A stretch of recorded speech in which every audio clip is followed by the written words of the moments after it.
All right, good morning, everyone. I forgot my earlier preparatory greetings to greet members of the media who are here as well. And in the gallery. Yeah, it's a lot of different people. A special welcome to Andrew McCrate with the Planning Department.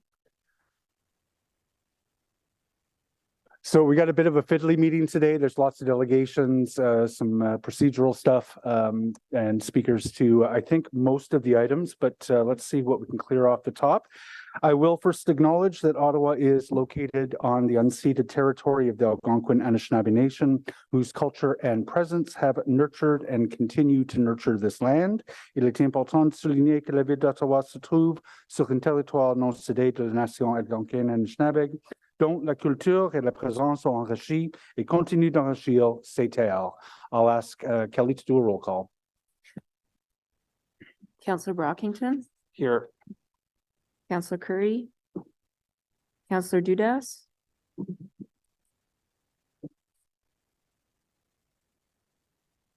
Councillor Johnson. Here.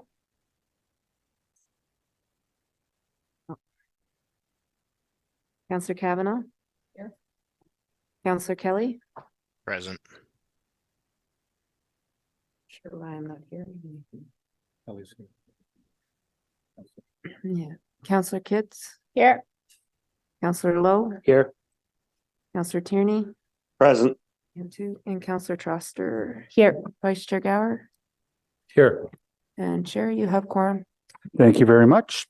This is a public meeting to consider the proposed comprehensive official plan and zoning bylaw amendments listed as items 5.1 to 5.4 on today's.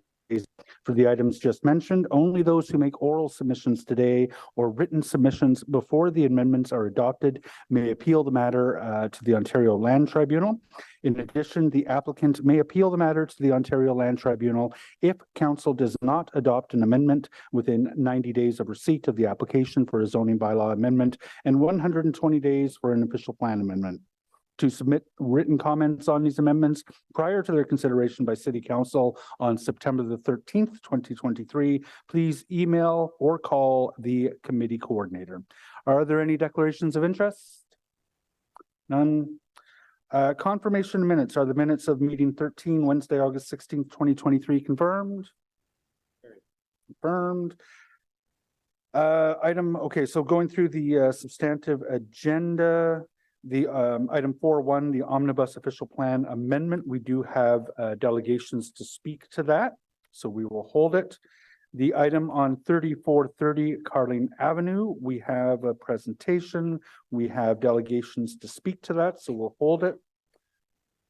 The zoning bylaw amendment for 314 Bell Street South. We don't have any public members registered to speak to it. I know there is a technical motion that is going to be moved by Chair Gower. Lucas Tardioli is with the applicant.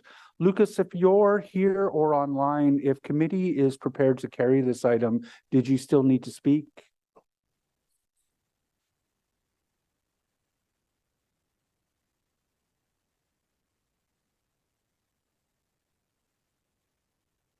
Now we're just waiting to bring Lucas in.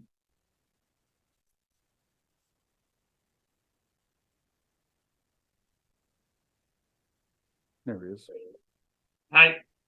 No, I don't need to speak. It's we can carry the item. Okay. Sorry, I had a little difficulty hearing you, but it looks like you said if committee is prepared to carry this item, you don't need to speak. Yeah. Correct. Thank you. Vice Chair Gower has a technical motion on this one. Do you want to move that now, Glenn? Yep, thank you. Whereas the report seeks approval to permit a 3-story 4-unit addition to an existing 3-story 4-unit apartment building, and whereas a technical amendment is required to correct one error in document 2 of the report, therefore be it resolved that with respect to the report, Planning and Housing Committee amend document 2 by substituting section 2B3, despite section 65, table 65, a porch may project 0.1 meters from a side lot line with, despite section 65, table 65, a porch and stairs may project 0.1 meters from a side lot line And be it further resolved that pursuant to subsection 3417 of the Planning Act, no further notice be given. All right, I'll start a speakers list on that technical amendment. Is the amendment carried? Is the item carried as amended? Carried. Thank you. The item at 729 Ridgewood Avenue, we have delegations to speak to it. There's also a motion on the item. We're going to hold that one. The zoning bylaw amendment for 1200 Maritime Way. There is a delegation to speak to that one. We'll hold the item. Item 5.5, the directions report aligning the zoning bylaw with Bill 23. We have a number of delegations. We'll hold this item. The 2023 Affordable Housing Capital Strategy and Update. We have a registered speaker, so we'll hold the item.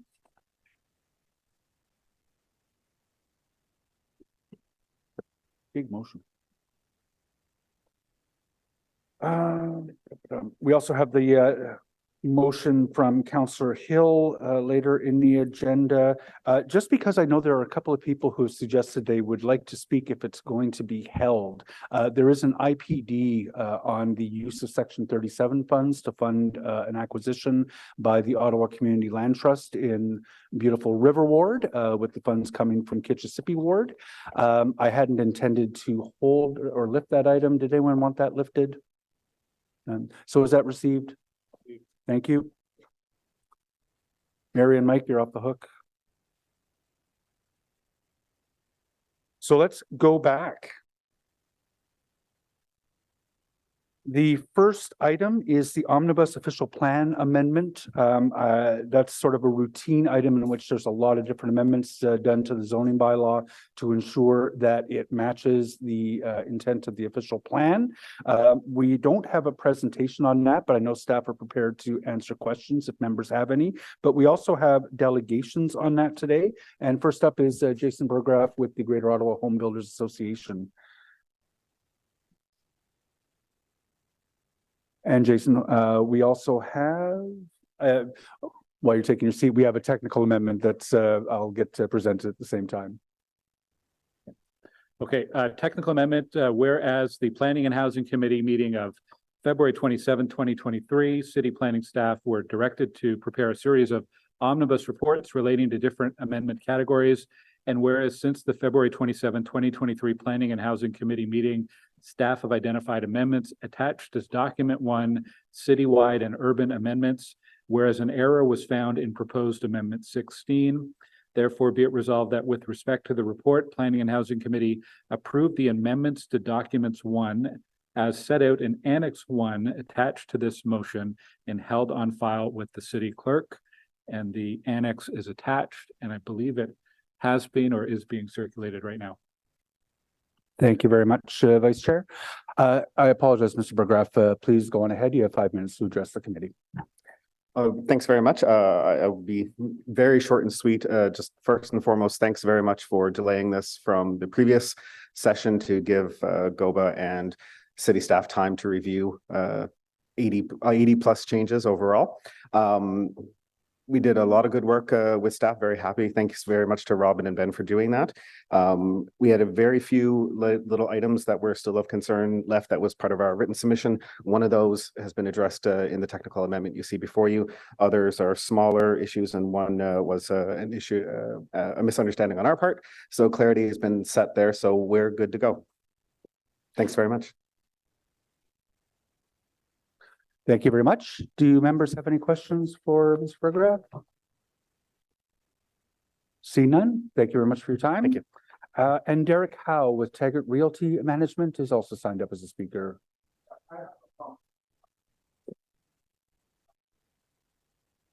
Fantastic. Thank you. And I do want to thank staff for their support for holding that off for a couple of weeks while they work through some last minute issues or some unresolved issues. Do members have questions for staff? Councillor Kavanaugh? Yeah, thank you. Maybe I should have asked this to go, but I just want to know about the their concern about the wording to clarify cycling facilities, including the shared lanes And if that can be, maybe they can give some information on that about bike lanes, cycle tracks, and multi-use pathways.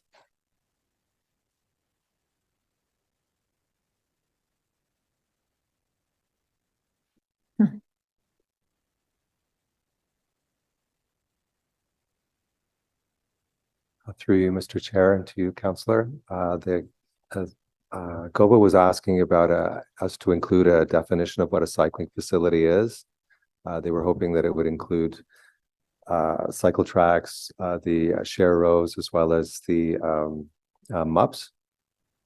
We declined to add a definition into the official plan, and we would like to rely on the transportation master plan in order to give a clear definition of what cycling facilities are.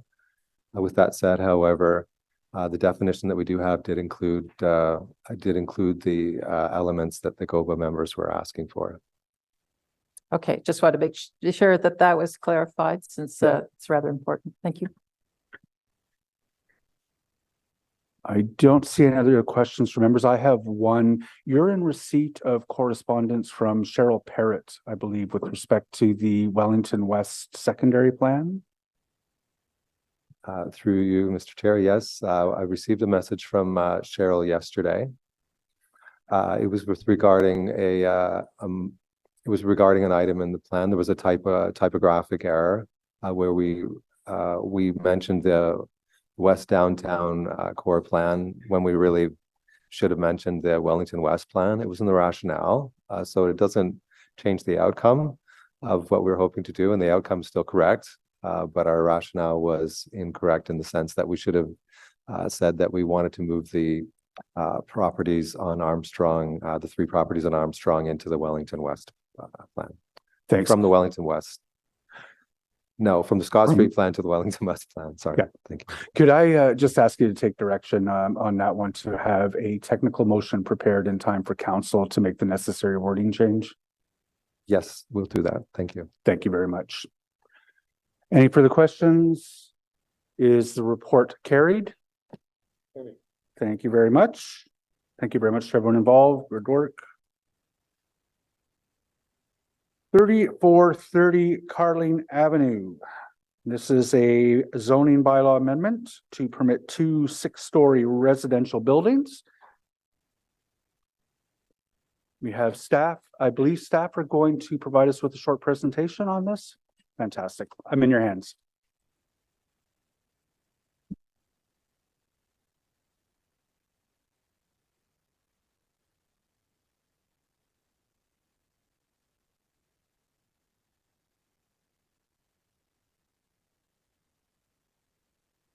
Right. Thank you, Mr. Chair. I'm Lisa Stern. I was the planning lead on this application. So this is an application for rezoning at 3430 Carling Avenue in Bay Ward. Next slide, please.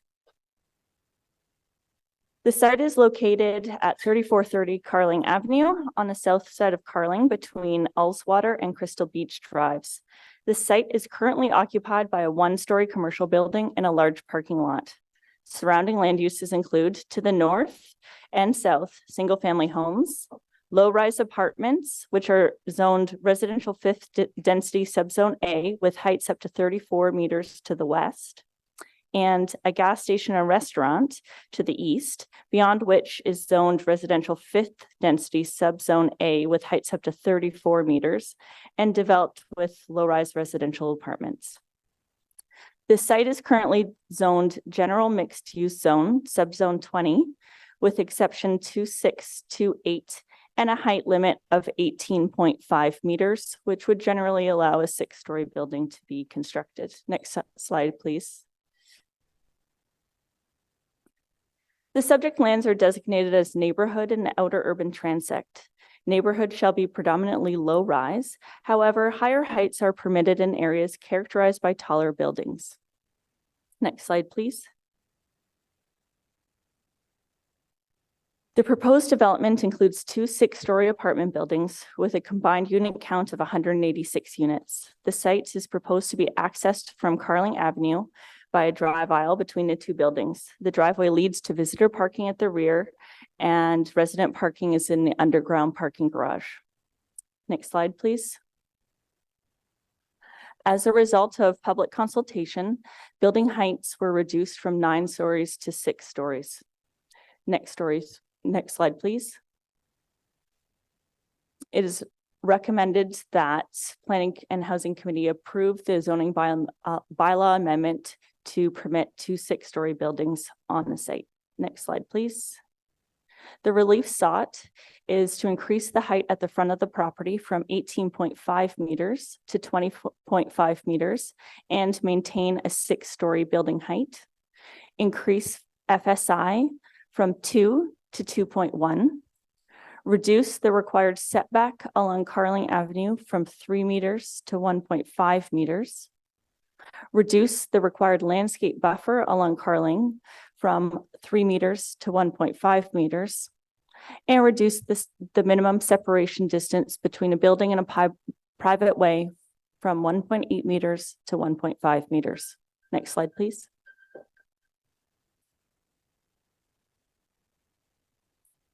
Neighborhoods located in the outer urban area shall accommodate residential growth and implement development standards that transition away from a suburban model and move towards urban built forms.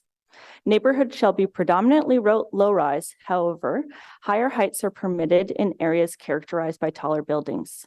The proposal conforms to the official plan by providing a mid-rise built form in an area characterized and on a site characterized with permissions for mid and high-rise buildings. The proposal conforms to the transition policies of the official plan. The proposed 2-meter increase in height is located away from the homes on Elterwater Avenue to ensure that an appropriate transition to low-rise development is provided. And a right-of-way protection of 37.5 meters for Carling Avenue is provided and is adequate to achieve the city's transportation goals, including the provision of vehicle, bicycle, and pedestrian infrastructure to current standards. Thank you. Thank you very much, Ms. Stern. I appreciate the concise description, particularly of the relief that's being sought in this case compared to what is being allowed as of right under the current zoning. So we have the applicant team with us here, Nico and Tim from Foten, as well as the owners from Rohit, I assume. Can you, sorry, who is going to make a presentation for the applicants? Good morning, Chair. It'll be me. Welcome. You have 5 minutes to address the committee. Great, thank you. I have some slides that were prepared if they can be put up on the screen. Thank you. So Lisa Stern just provided a very good overview of the project and the requested zoning amendments in her own presentation. So I'm actually going to jump ahead in my own presentation to address some specific items that I understand have been brought up as concerns. So if we can move forward to slide 4, please. Thank you. This is an excerpt of the site plan of the proposed development. And I just want to point out a few things. The proposed development is oriented toward the front along the future widened Carling Avenue right-of-way. A conveyance of the property's frontage along Carling of up to nearly 4 meters in depth is being provided to the city to account for a required right-of-way protection. So you see Carling Avenue, the existing roadway, and then a fair amount of blank space just to the south of that. That is as a result of the required right-of-way conveyance. Again, despite that, we're doing our best to orient the buildings toward the front in order to provide generous rear yard setbacks. So there's a small portion of the east building that will have a minimum setback of 7.9 meters, which is still in excess of the requirement of 7.5 meters. That being said, the majority of the built form is providing rear yard setbacks in excess of 17 meters to, again, provide an effective transition to the low-rise residential properties to the rear. If I can move ahead to slide 7, please. I understand that there have been written submissions to the committee regarding the right-of-way width and the requested front yard setback reductions. So I just want to be very clear. This project will not reduce the existing right-of-way width along Carling. As previously mentioned, roughly 3.4 to 3.9 meters along Carling will be conveyed to the city for a widening of the right-of-way. What we did request was a reduction in the widening itself. Now, Carling Avenue is identified as requiring a protection of 44.5 meters at this height, but through further discussion with the city, we determined that a 37.5 meter right-of-way protection at this height is an appropriate width. We obtained that permission to reduce the widening to locate the building closer to Carling, and as I previously mentioned, provide more of a rear yard buffer. Several city-approved cross-sections for arterial roads through the Building Better and Smarter Suburbs initiative show that active transportation lanes and landscape boulevards can be comfortably accommodated in a right-of-way of less than 37.5 meters. I do have some slides at the end that if we have time, I'd be happy to illustrate those right-of-way cross-sections. Lastly, the front yard setback and landscaping reductions would not even be required for this rezoning were it not for an irregular lot line condition along Carling Avenue in the northwest corner of the property. Moving forward to slide 8, please. I just want to highlight a few transition measures that we incorporated into the design. Again, to provide a good transition to the low-rise buildings to the rear. Again, we're locating buildings close to the front of the property along Carling Avenue, which allows us to provide generous rear yard setbacks and abundant landscaping, including retaining a hedge that is along the rear property line. We're providing a step back after the east building's 5th story. And although Photon considers an angular plane diagram to be only one of many tools that can appropriately measure transition between different heights, in this case, we can confirm that the proposed development meets the angular plane. So moving on to the next slide. At this time, I'm happy to field any questions that you may have. Thank you very much, Nico. Do any members of the committee have questions for the applicant? I don't see any. Thank you very much for a good focused presentation. Oh, I'm sorry, Councillor Kavanaugh.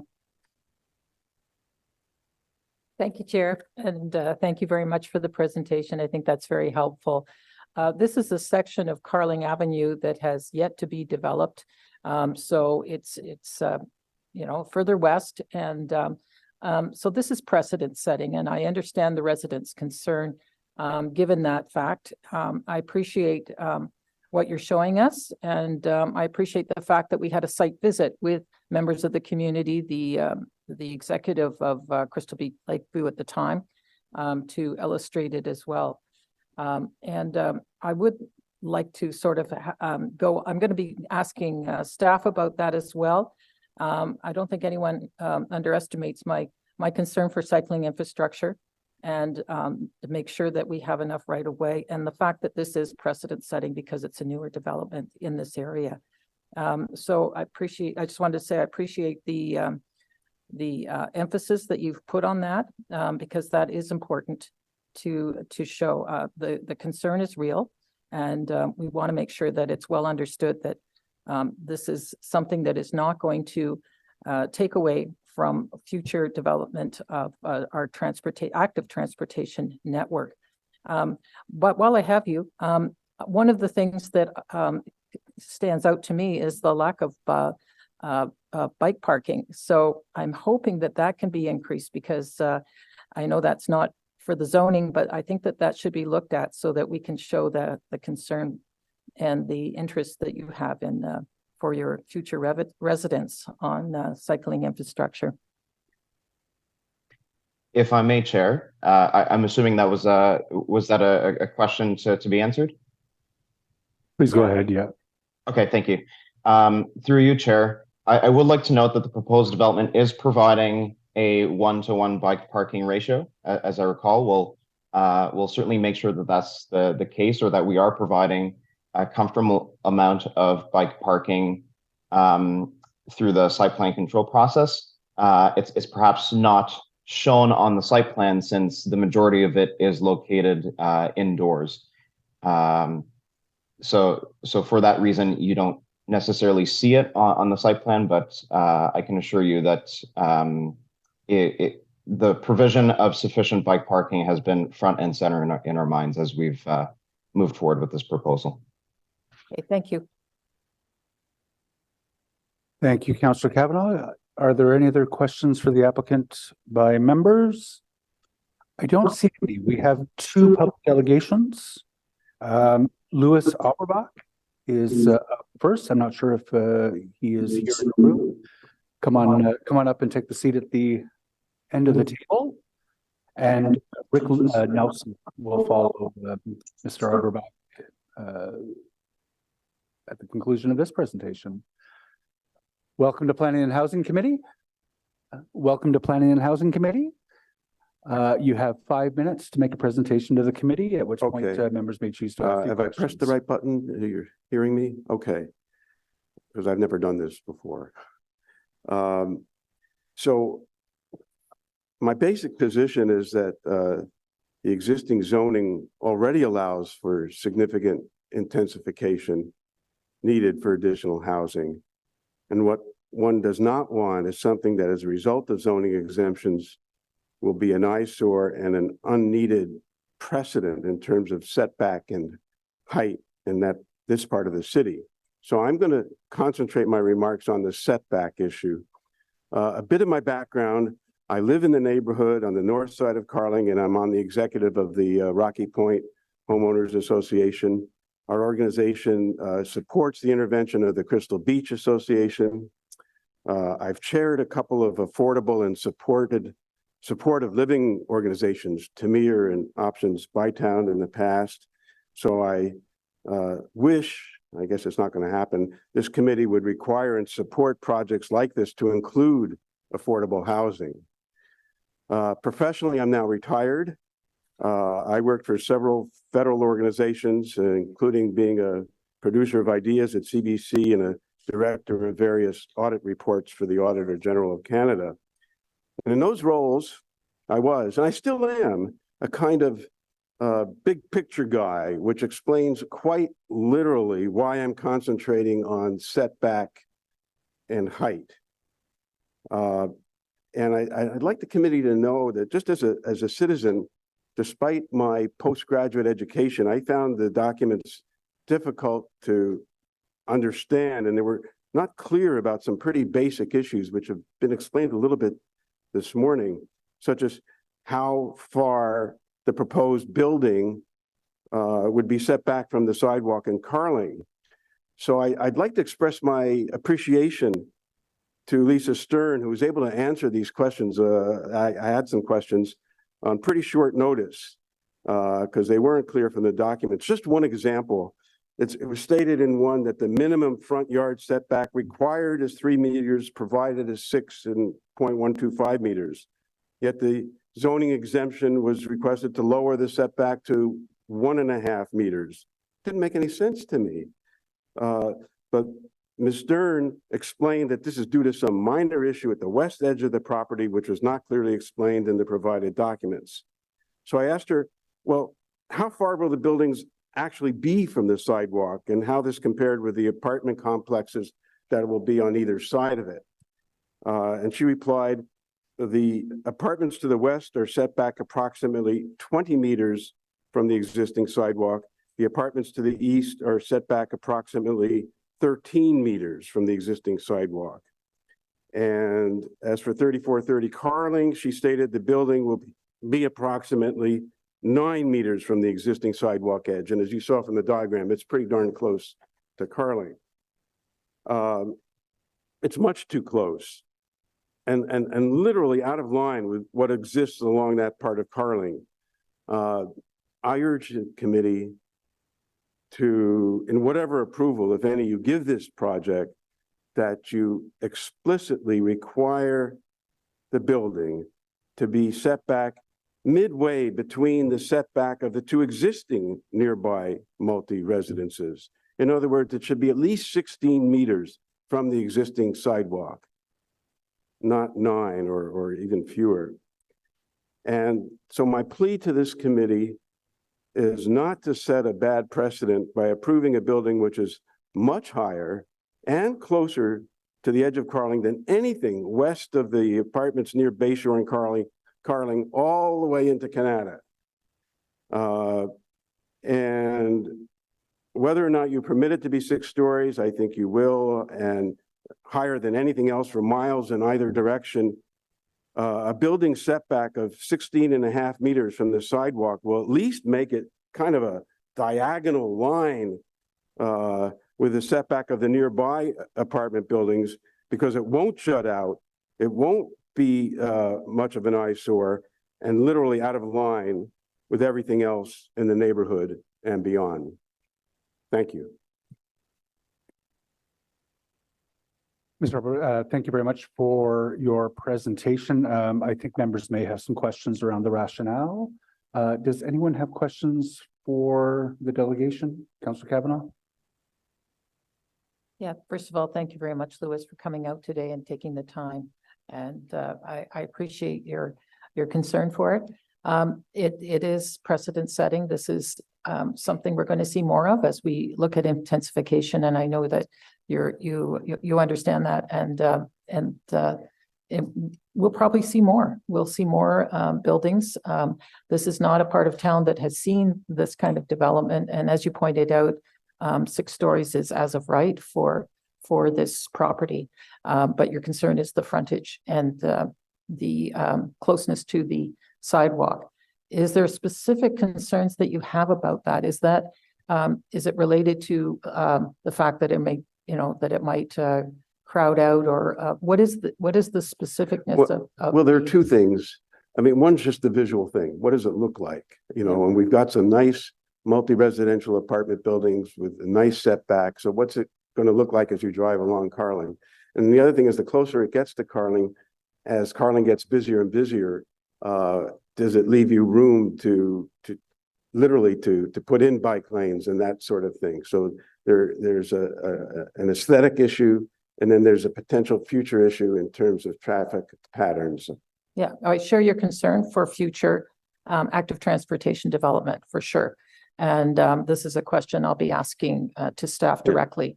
And I didn't mention public transit, where the yes, bus stop's going to be and that sort of thing.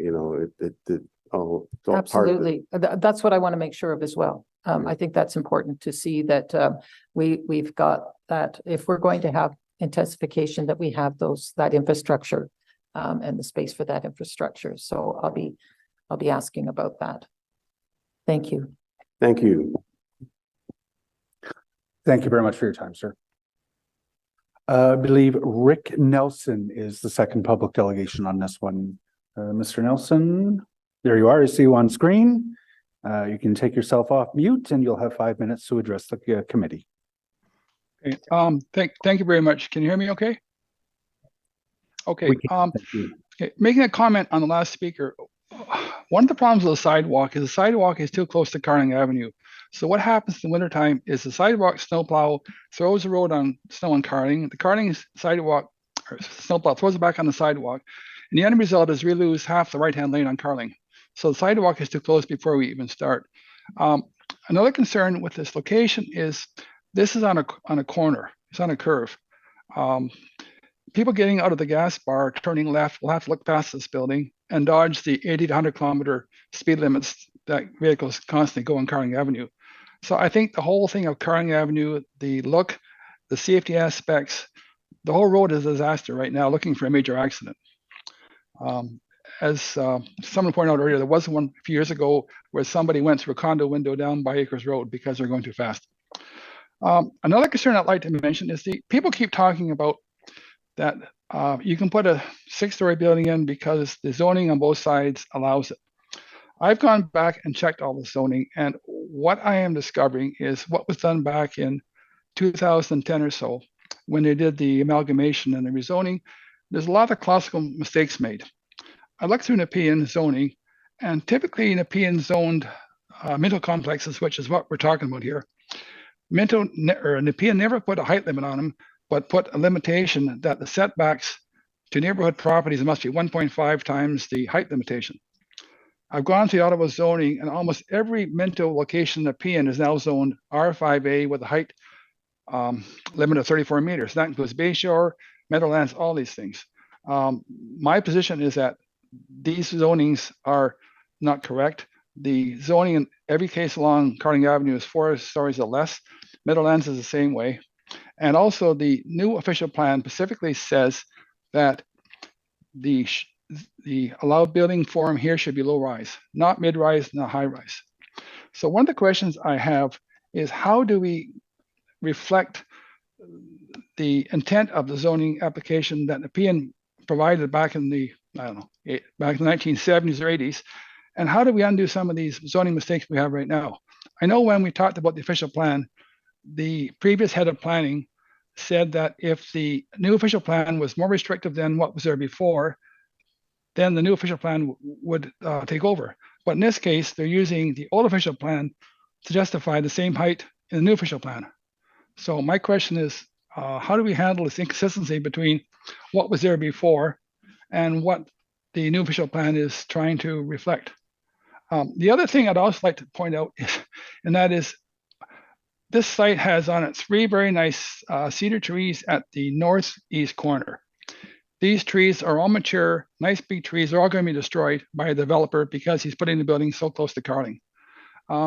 Where is the city, or when is the city going to start being respectful of green canopy and stop this destruction of mature trees? Thanks. Thank you very much, Mr. Nelson. I know Councillor Kavanaugh has some questions for you. Thank you, Rick, for coming out today. I appreciate it. I know you've been following it closely, and you know the history of zoning in the what used to be Nepean and now City of Ottawa, and it was a mishmash. I get that, and these are questions that I can ask to the planners when we have a chance to ask that, because I know that you've looked into it heavily, and also in terms of the cedar tree at the corner. I know that these are being considered, and with our tree bylaw, we're very careful to, if there's a need to take out a tree, that we have a policy to replace them 2 to 1. I know it's with newer trees, but that's important. So those will be looked at. I don't know if there's any further questions you'd like me to ask city staff. Well, I guess the only problem I have here is we're setting a precedent by using the existing zoning to overrule what's in the new official plan. And that scares me, because that could be used anywhere along Carling Avenue now where the zoning is suspect. For example, the townhomes in Bayshore are all zoned to be 34 meters high, all the townhomes. Does that mean the Quarry Village can tear them all down and build 34-meter towers tomorrow? It seems like it, but that's not the intent of the official plan. So when we have this mismatch between what the intent of the new official plan is and what was there before, how do we resolve this? And this is setting a precedent, unfortunately. And of course, we are looking at more intensification throughout the city. So okay, that's part of it. Okay, thanks, Rick. Thank you. Rick, I don't see any other questions for you. Thank you very much for your presentation today. Thank you. I don't believe we have any further public delegations. Does anyone have questions for staff? Councillor Brockington and then Councillor Kavanaugh. Just wondering if my colleague would like to go first, given that you're the local councillor. Teresa? Oh, okay. Just a few questions for staff. If I understand correctly, the permitted height of this property is 6 stories in nature. Is that correct? That is correct. And in your discussions with the proponent, did you talk about or encourage them to build taller than 6 stories? No, I did not. Okay. Can you just explain your thinking as to why on a major arterial road with its proximity to both the Moody and Bayshore LRT stations on a road that has OC Transpo bus service, thinking long-term, this apartment building is going to stand there for half a century or more, why we wouldn't be thinking about building taller buildings with greater density?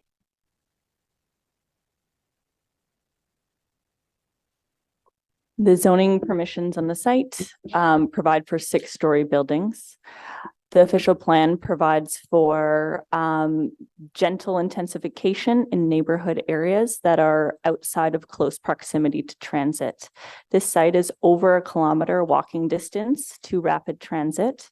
And as such, gentle intensification is appropriate, looking at things like an angular plane to provide an appropriate transition to the sites behind. And that was the rationale for the decision on the application. Excellent. Okay, thanks very much. Thanks, Chair.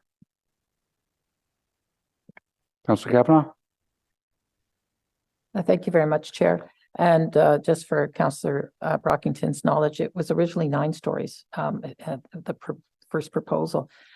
So taller, skinnier. And after our community meeting, they heard the feedback that was just too much for the residents, so they lowered it to 6. But it's more of a block. It's got the same number of units roughly. So that's what happened. But anyway, questions for staff. You heard from Mr. Nelson and the concern about what was there before and what is there now for the zoning.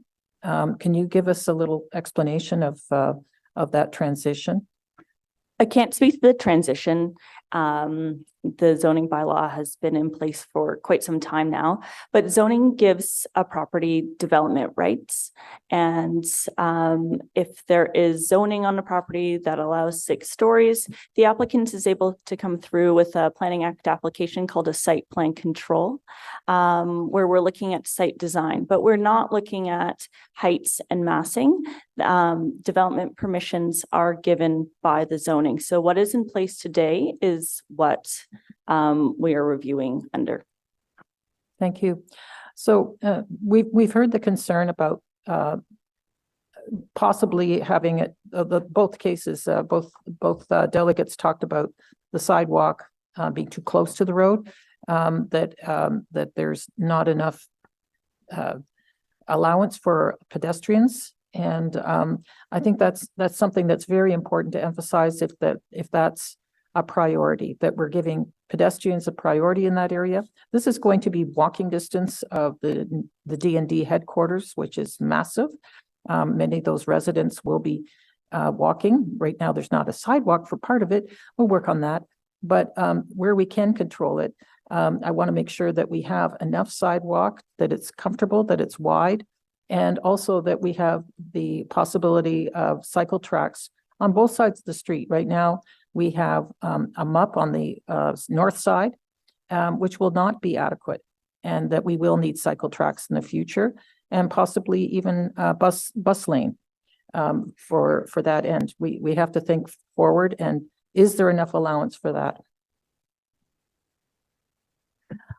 A proposed 37.5 meter total right-of-way, which is what will be provided once the conveyance with this site is achieved, is a standard urban arterial, which would allow for street trees, cycle lanes, sidewalks, as well as traveled roads. So the right-of-way allowance is sufficient to provide infrastructure in this area. As for the location of the sidewalk and the and upgrades to Carling, as this is an arterial roadway which serves the larger community, it will not be upgraded with this application. It would be something that would be at the expense of the city in the future, should we wish. Yeah, we understand that, but we need to know that it can be done because the allowance is there, that we've allowed enough space for expansion. Correct. There is sufficient space for adequate infrastructure, including sidewalks both sides and cycle lanes. Would you compare it, say, to Carling Avenue, say around Carlingwood? What would be? I know I'm kind of throwing that at you. Yes. I can't speak to what is included in that specific cross section, but again, the standard urban arterial identified in the official plan and in our standard cross sections is 37.5 meters. Yeah, I want to know that is what we would have for where on Carling Avenue, we're proposing bus lanes. And it's not being proposed at this far end of Carling, but it could be in the future. So I want to make sure that we have that space. Transportation has advised that there is adequate space for the infrastructure that is required in this area, which would be vehicle traffic lanes, cycling infrastructure, sidewalks, again, utilities and street trees. There's no bus rapid transit planned at this time or in the future, dedicated lanes for bus rapid transit at this location at this time or in the future at this location. This is beyond where Richmond turns down south, and most of the transit will be on the east side of Carling, heading down to the LRT along Richmond. Okay, what we don't want is to put an emphasis on vehicle traffic. So we want to make sure that that is not emphasized. And I know this is not, you're a planner, not a transportation planner, but I think we need to know that the allowance is focusing on that active transportation aspect when we make these decisions. Correct. There is sufficient space to provide pedestrian and cycling infrastructure in the right-of-way provided. Okay, thank you. There was mention about cedar trees at the corner. What is the story with that? There are 3 or 4, I think they're white pine trees located at the corner of the site, where the eastern corner of the building is at the front, and they will be removed as a result of development. As is typical with development applications, a tree conservation report was submitted and reviewed by the city forester, and they are looking to see that the removal is absolutely necessary. There's no way around it. And they're also looking to see that there's adequate compensation provided. The city forester is satisfied with the proposal and satisfied that there will be appropriate compensation provided on the site in additional tree plantings. Oh, thank you. And the hedges with the neighbors behind will be preserved? I think the hedges with the neighbors behind will be preserved, as well as the hedge on the east side. The hedge on the west side will be removed. Okay. Thank you very much. Thank you very much, Councillor Kavanaugh. Councillor Lowe? Thanks, Chair. Further thinking this might be a site plan thing, but we'll see. Are there any plans in the location, given this is a denser development and the reason why a lot of these buildings are closer to the road nowadays is just changes in the way that a lot of these developments are done, whereas before the focus was on where the parking lot was. Are there any plans to include some form of crossing across Carling Avenue? Because you have 2 bus stops at Ullswater and Crystal Beach, I think. And for residents or passengers to get off the bus, let's say, on the north side of Carling to get to this building, it doesn't look like a very attractive crossing. And I think the same can be said for cyclists wanting to cross over to the north side of Carling to the MUP. It's not something that's been proposed at this time. I can certainly ask transportation to review and provide a response at the site plan stage. Great. It is a site plan thing. Thanks. Thanks, Councillor Lowe. I don't see any other questions for staff. Is this item carried? Thank you very much. Thank you very much to staff. Good work. We already passed Bell Street, which brings us to 729 Ridgewood Avenue, I believe. Kelly, am I right on that? Oh, thank you, Kelly. So this is a zoning bylaw amendment to bring 729 Ridgewood Avenue to permit a low to high-rise mixed-use development, including 444 residential units, as detailed in the report. This is in beautiful River Ward. So what I'll do is ask, I believe Kelby is here to provide a staff. No. Lily. Good morning, Chair. Kelby is joining from his phone. He got some physical challenges to attend the meeting in person. I can provide the presentation on his behalf. Why don't you go ahead, Lily? Thank you. So we'll get that staff presentation before moving on to the applicant and delegates. So good morning, committee members and the chair. The property to be discussed today is for 729 Ridgewood Avenue. Next slide, please.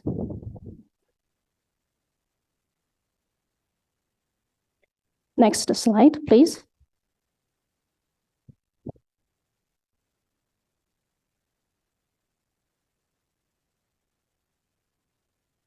Thank you. So the property is in the Riverside Parks community on the north side of the Ridgewood Avenue. It's currently a single-story commercial plaza with a significant amount of the land being dedicated to surface parking, especially for the area along Ridgewood. Next, please.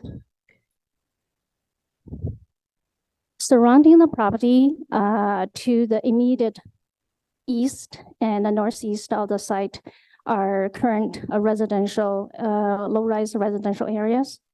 To the further east are several residential buildings of 6 and 10 stories. Immediately to the west of the property is a 12-story residential tower known as a Dunbury. And to the northwest is a 5-story St. Patrick's home. Across the road from Ridgewood Avenue is existing church and associated hall and a parking space. Next slide, please. It should note the property is dedicated as neighborhood in the outer urban transact of the official plan. The site is actually very close to a minor corridor and evolving neighborhood destination. Next slide, please. Thank you. The property is about 100 meters away within walking distance to Riverside Drive, which is a major transit priority corridor in the city. It is also in walking distance to existing OC Transport stops, about less than 20 minutes walking distance to the future Municipal LRT station. Next. Across the road of Riverside Drive is a Municipal Park, which is a major city district park with various recreational facilities, playgrounds, and a beach. Next. The proposal is for a development, a mixed-use development of 4 buildings with 444 residential units and associated parking space and a bicycle parking. Next, please. So the proposal has evolved over time since the original submission. At the first time of submission, the applicant was proposing for 5 buildings on site with building heights ranging from 7 to 25 stories. At the time, the courtyard was fully concealed from Ridgewood Avenue. Over time, through the technical review, UDRP and the public consultation, the proposal has been revised to the current design, which is 4 buildings on site, a 4-story, 2 4-story buildings, and 1 6-story buildings, and 1 20-story tower. The building massing has been broken up, especially along the Ridgewood Avenue, and provide opening and access to the internal courtyard. Setbacks along all directions of the periphery of the property has been increased to provide the proper transition and opportunity for landscaping. Next, please. So the site is not within the urban design review priority area. However, the proposal went to an informal review with the UDRP, given the scale and the proposed changes that the applicant is seeking. The UDRP's original comments was also concerned with regards to the building height, street frontage along Ridgewood. So those comments have been addressed through the revision of the proposal. The UDRP was also generally supportive of the proposed landscape plan. Thank you. So the current zoning for the property is a GM1 with a floor space index of 1.0. The applicant is proposing a GM zone with customized exceptions for the proposal. That includes to add apartment high-rise as a permitted use, to reduce minimum required parking from 1.2 space per unit to 0.95 space per unit. Building heights will be defined and the setbacks be specified according to the schedule here. There are also other exceptions being requested, such as permit rooftop projection for building 2 or area B in order to allow amenity space. Other exceptions are minor and the staff consider them as reasonable. So after the application review, staff come to the conclusion that this proposal presents an opportunity to redevelop an underutilized commercial plaza. The proposed land use contains a small portion of the commercial, and the most part is for residential, and this land use is consistent with the provincial policy statement and official plan. The design has been modified and evolved to be more compatible with the existing low, mid, and high-rise buildings affecting the property. The site is in close proximity to River Center Drive, which is a transit priority corridor, and a municipal and a major green space. And this meets the OP policies to encourage intensification housing provision in those locations. The applicant also commit to a large portion of the large dwelling units, which is welcomed by staff and encouraged in the official plan. The applicant also made refinements to the proposal to address UDRP, city staff, and the public concerns. So in the end, the high-rise is located at a location with the least impacts to low-rise residential areas, and exceptions are reasonable. So staff recommends approval. That concludes our presentation. Thank you. Thank you very much, Ms. Zhu. And we'll have an opportunity to ask staff questions after the applicant and public delegations. I am going to ask, I believe Councillor Brockington has a motion that is somewhat administrative in nature. Councillor Brockington, did you want to read that out now? Thank you, Chair. Yes, just to formally add my comments to the staff report, whereas the ward councillor's comments were inadvertently omitted from the report on this item.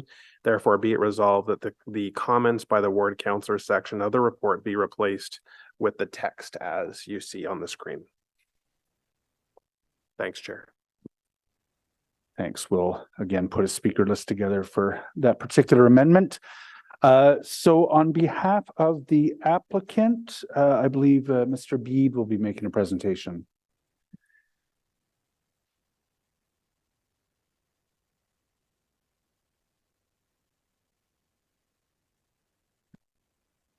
Good morning, Tim. You've got 5 minutes. Good morning, Chair and committee. Thank you so much. I'll just introduce my team before I get into it. I'm here today with the lead architects on the file, Frank Puentes and Aaron Januszewski, as well as the representative from the owner, Jean-Luc Rivard from Brazil, and my colleague, Jillian Simpson from FOTEN.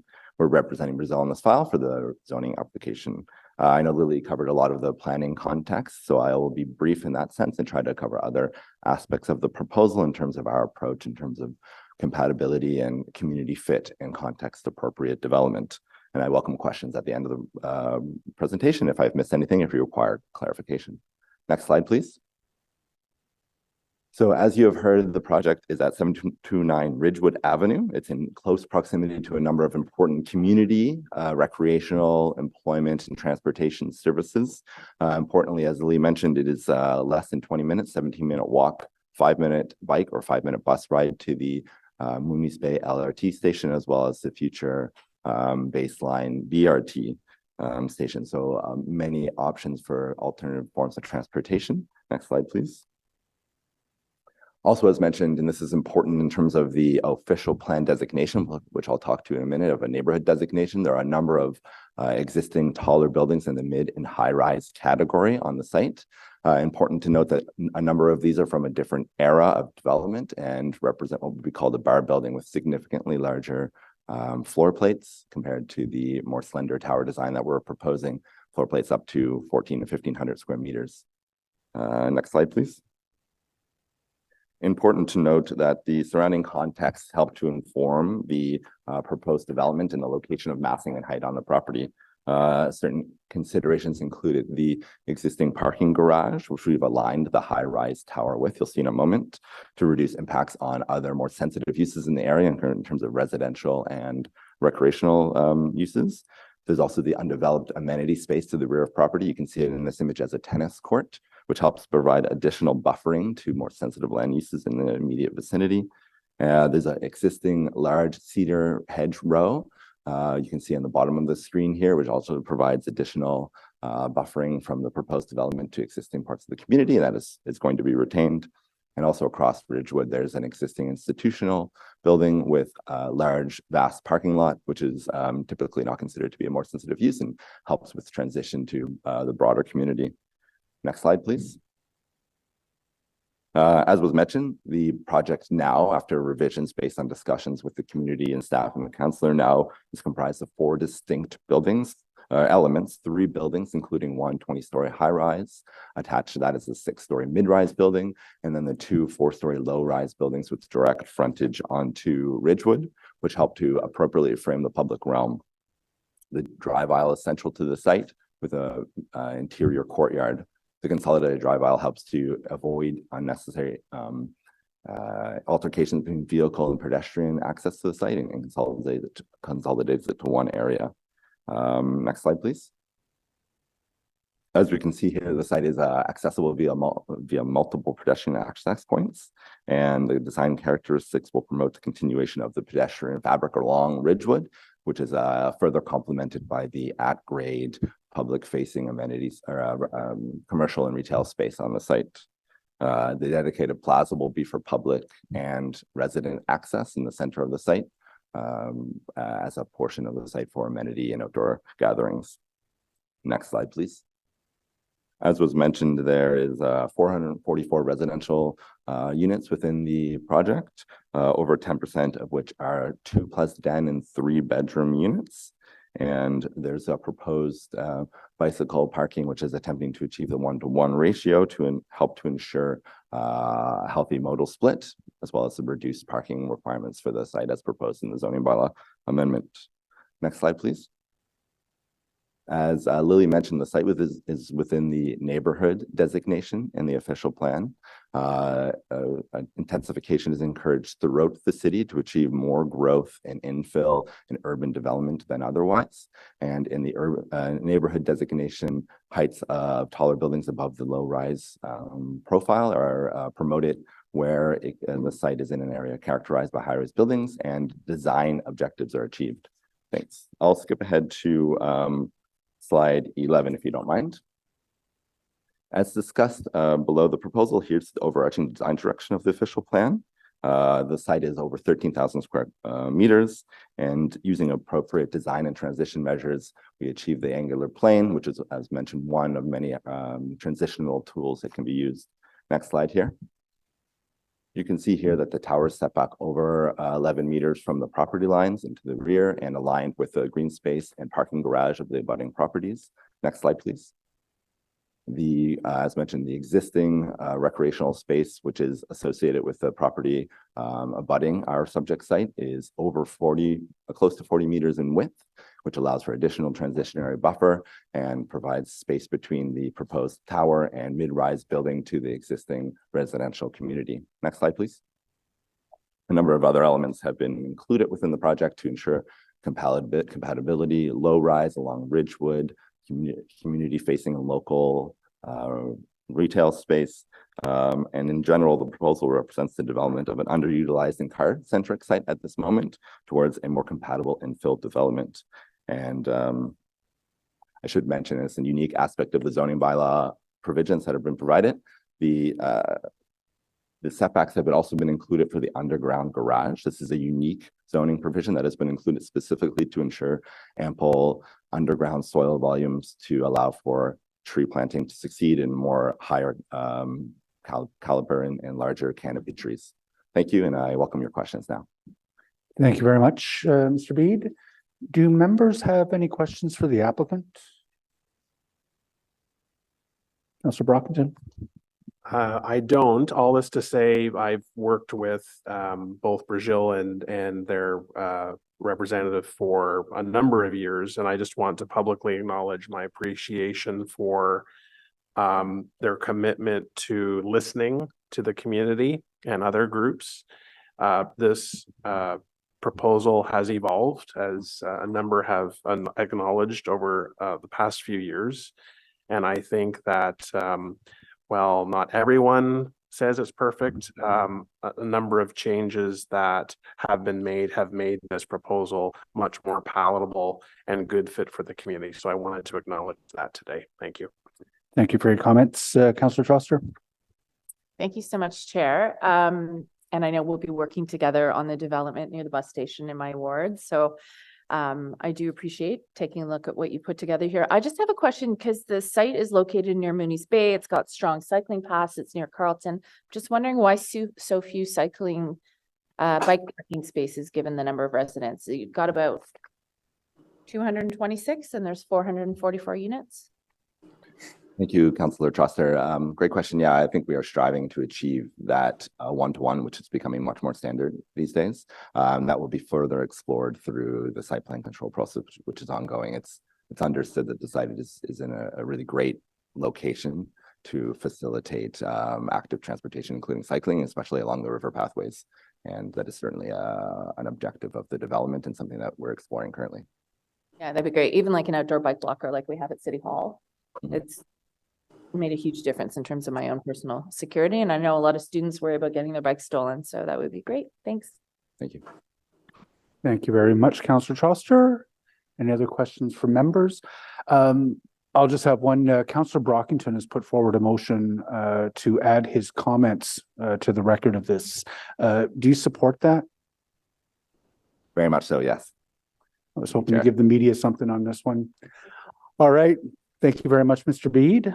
We do have two public delegations. First up, Craig Searle, and Mr. Searle will be followed by Elliot Bourgeois. Mr. Searle, are you online? I am. Oh, there you are. You have welcome to Planning and Housing Committee. You have 5 minutes to address the committee. Thank you. Good morning, Chair Leeper and fellow committee members. Thank you very much for the opportunity to speak to you this morning. As a resident of Riverside Park for over 22 years and active in the community as a past vice president and president of the Riverside Park Community Association, I am quite familiar and have been actively involved in many development proposals in our neighborhood, such as the Canoe Bay site, St. Pat's Nursing Home, the YSB Center, the Mooney's Bay Early Learning Center, and further to the south, the prospective Taggart development at Hunt Club and Riverside. With this proposed development in Ridgewood, Brazil has worked well with the community, and their development plan has been revised many times, as we've heard earlier, in a positive way as a direct result of community feedback and Brazil's willingness to listen to the community and amend their plan to better blend in with the neighborhood. This has not always been the case with other developers in our neighborhood. Brazil has also been a very good community partner, having already donated money and space for the community gardens located at this site. We hope this continues. The commercial aspect of this plan is a vital addition to our community and very much needed. I do, however, continue to have concerns about how all these new developments, such as the Brazil development, the St. Pat's expansion, the Norbury, 770 Brookfield, and the Taggart development at Huncombe Riverside Drive, with the increased density, will impact an already congested Riverside Drive. The Parsons transportation study is shown as a draft and is outdated.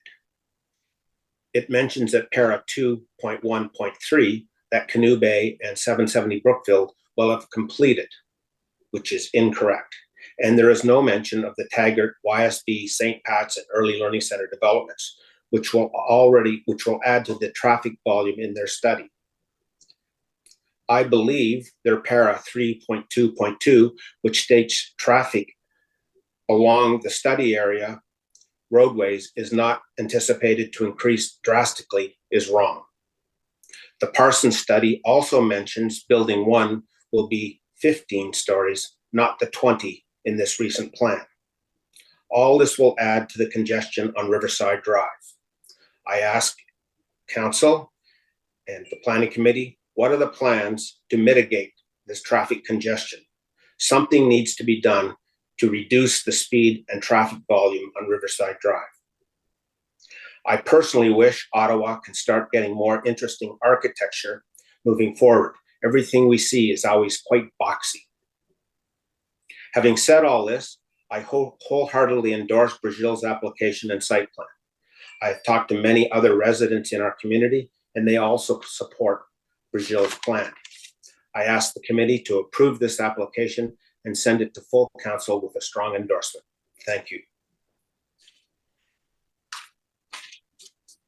Thank you very much, Craig. I appreciate the comments, particularly on the architecture. I think every member of the committee wishes we had a bit more interesting architecture in the city. We're approving lots of high rises, but we're not getting that interesting skyline. Editorial comments aside, do members have any questions for Mr. Searle? I don't see any. Thank you very much for your intervention today, Craig. Thank The you. next presentation is from Elliot Bourgeois, who I'm going to assume is online. Good morning, everyone. Oh, there you are. Sorry. Welcome to Planning and Housing Committee. You have 5 minutes to address the committee. Thank you. I promise it won't take 5 minutes. So thank you, committee members, delegates, applicants for allowing me to speak here today. I will be a representative for this small community that will be hiding in the shade of this building that will be going up in the corner of the lot here. So I'm a proponent for everything that the gentleman said before me. I'm a proponent of the densification and of the commercial space being used more effectively. I think it's a great plan. This plan had been revised a few times to our detriment, to the row of houses that is lining this street. Oh, I can't share screen here, but I could show that there's a line of small residential houses behind that tennis court that will be affected by this dominant building in our southern skyline. But it is strictly really to just voice the concern that it would be 20 stories is pretty tall. I think it was originally planning that the high rise was going to be closer to Ridgewood, but the Denbury people were worried that was going to affect their view. Moving the tower to the back end of the lot is going to adversely affect the row house's skyline there. So just a consideration for the committee when they're making their decisions. Thanks. Thank you very much. Legitimately put, obviously. Do any members of the committee have questions for the delegation? I don't see any. Elliot, thank you very much for your intervention today. Do members of the committee have any questions for staff? Councillor Brockington. Thanks, Chair. I do want to follow up on the last speaker's point about shadowing. The location of the tower has always been where it is, while some of the other buildings have been modified with their location and height. The tower was always scheduled to be sort of the north end. The tower height has been changed, 26 stories, 25 stories, now down to 20. A shadow study has been produced. Can you talk to the committee about shadowing the resident? There's a very generous setback to begin with. I think it's 36 meters at the very least, but the residential community to the immediate north, what type of impacts are they going to see with respect to shadowing from the tower? Thank you for the question, Councilor and Chair. So the high-rise tower, which is a 20-story, will be located on the northwest part of the property and will provide at a minimum 11.5 meters distance from the property line all directions. So that is already kind of offset from the low-rise residential areas to the north of the tenants court. As the applicant pointed out, that the structure you see on the air photo, which is the closest to the high-rise tower, is a parking garage. It's a 5-story parking garage. So there's a reason that both the applicant and the staff and the UDRP felt this is a good location. If we have to put a tower here, this is the location will have the least impact on the surrounding residential areas. So the houses backyard plus the tennis court plus the minimum rear yard setback on the development land that add to more than 30 meters. The shadow study does indicate that the impact on the residential backyards as a result of the towers is minimum. Through the site plan, once the building design is more detailized, the rooftop is more refined.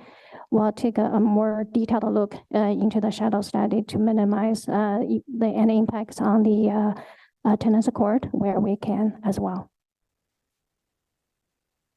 Just for the committee's knowledge, though, are you able to quantify the impact that shadowing will have on those residential properties that abut the Virgil property line, just so we can, you say it's minimum, I think it'd be worthwhile for the committee to hear that.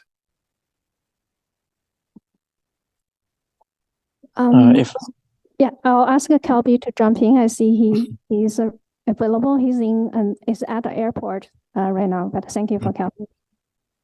Thank you for the question, and through you, Chair. The shadow study does define the updated building heights and whatnot. Not only were we concerned about the impacts on these low-rise properties to the north, but also questions were raised by the community as far as shadow impacts on the garden area of the St. Patrick's lot as well. And with the shadow study that we were provided, we could see that because of the narrower floor plate of this tower, the shadowing impacts are actually quite minimal in that throughout a lot of the year, the height of the tower doesn't even provide a shadow on these lots. And in times of the year where there is shadowing impacts, the narrowness of this tower results in shadowing impacts of only less than a couple of hours per lot. So from that point of view, the impacts are minimal, and I would say that because of the form of this development, if say building 2, where it's 6 stories, if that was taller, that bar building shape would create more of a shadowing impact. But because the form of this development has taken that high-rise and mid-rise shape, that has minimized the shadowing impacts.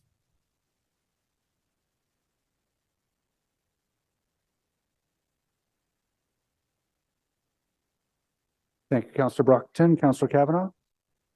Thank you, Chair. I just want to know if affordable housing was considered for this site, if the applicant was approached on that. So, Councillor and Chair, a quick response would be no, the affordable housing was not being considered through the zoning bylaw amendment for this application.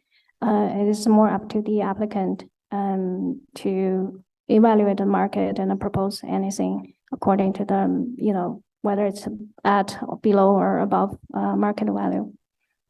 Has that been indicated? What value this is at? Is this considered to be affordable housing in general, like in terms of that it's not luxury housing? Given that it's near a transit corridor.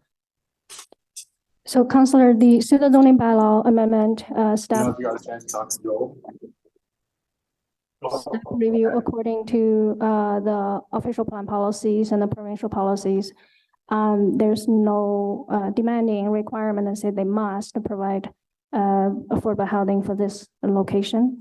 When we look at this proposal, we're considering the access to the transit, the access to a large major amenity space. So those are all important factors to contribute to the quality of the life for the future residents. So that's why we see this as a positive development and improvement to the community. Thank you. The other concern, I think, is about the fact that it was a grocery store that was there, and it'll be gone. Is this going to create a food desert in the neighborhood? What is the repercussions of that? So commercial space is contemplated for one of the buildings fronting onto Ridgewood. The ground floor for that building will be dedicated for commercial space. How the developer will market it, I believe it will according to the community needs and the market demand. I would agree a grocery store would be appropriate here.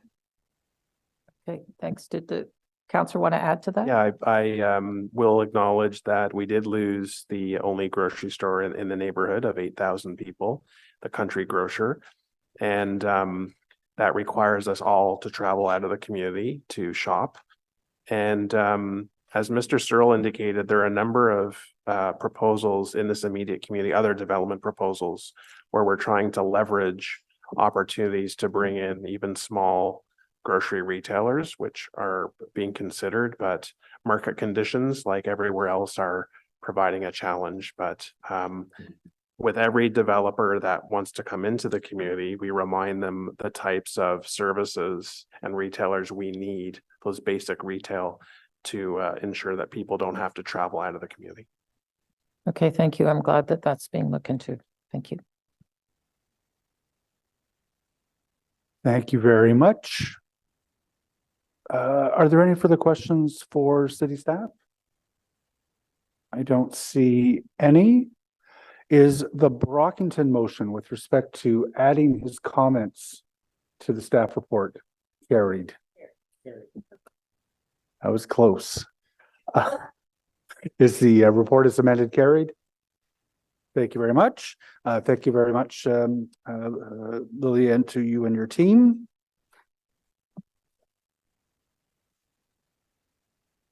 All right. If I'm not wrong, we are now on to aligning the zoning bylaw 2008-250 with Bill 23. No, I'm sorry, Maritime Way. Robert and Carol were just like, not yet. We're not ready.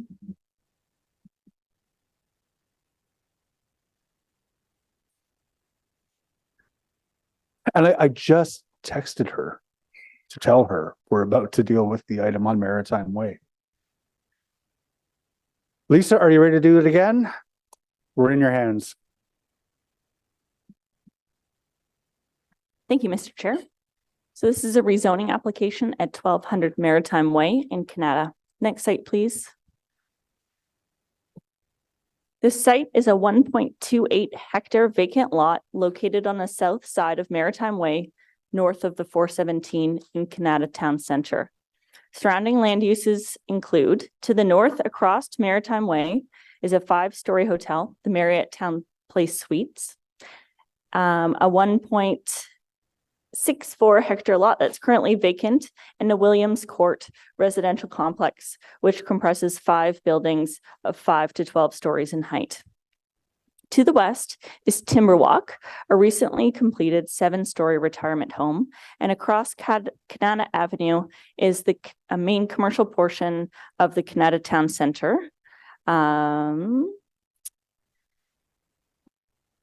To the east are vacant sites for development along Maritime Way, beyond which is a stormwater management pond. To the south is Highway 417. Next slide, please. The area is designated town center in the suburban transect. The subject lands are within the boundaries of the Canada Town Center Secondary Plan and are designated as central business district. The Canada Town Center Secondary Plan permits high-rise buildings up to 30 stories at this location. Next slide, please. The proposed development consists of 2 high-rise buildings arranged in a V shape, containing a total of 615 dwellings and 398 square meters of commercial space fronting Maritime Way. The eastern building is 28 stories, the western building is 30 stories, and they are each set on a 7-story podium. Their buildings are connected by an underground parking garage with 617 vehicle spaces and 314 bicycle stalls. Access is obtained from Maritime Way. Next slide, please. It is recommended that committee and council approve the zoning bylaw amendment to permit the development of a 28 and 30-story high-rise building. Next slide, please. The relief requested are with respect to performance standards, the uses are otherwise permitted. It is proposed to remove the split zoning of the property and rezone the entire property in the MC zone, in the mixed-use center zone. Add a new zoning schedule to regulate the maximum building heights and permit 2 high-rise buildings with heights of 87.5 meters, 28 stories, and 93.5 meters, 30 stories, as well as define a podium and building separations. Require 398 meters squared of commercial space at grade on the site. Add minimum front yard and corner side yard setbacks for surface parking. Next slide, please. The height and scale of the buildings was reviewed in accordance with official plan and key design guidelines. This location represents a significant opportunity for intensification in proximity to transit, and the specific policies of the official plan that allow for the consideration of taller buildings have been met. The setbacks provided to surrounding properties and Canada Avenue are consistent with the regulations for high-rise buildings in the zoning bylaw and provide adequate space for sidewalks, facilitate tree plantings within the road right-of-way, and provide active street frontages to create a pleasant pedestrian environment. Thank you. Thank you very much, Lisa. We do have the applicants here. They do not have a presentation, I understand, here on behalf of Claridge. Just want to make sure that they are in the room. I see Greg Winters, James Ireland. Do any committee members have questions for the applicant? Actually, before we do that, I should go to the applicants. I know you don't have a presentation. Did you have anything you wanted to share with the committee before we go to questions? Yes, I would like to make a couple of comments, please, Chair. Okay, please go ahead, James. Really just building off of Lisa's very good presentation. The secondary plan for the Canada Town Centre is obviously supportive of 30 stories, which is reflective of its location close to transit and future LRT.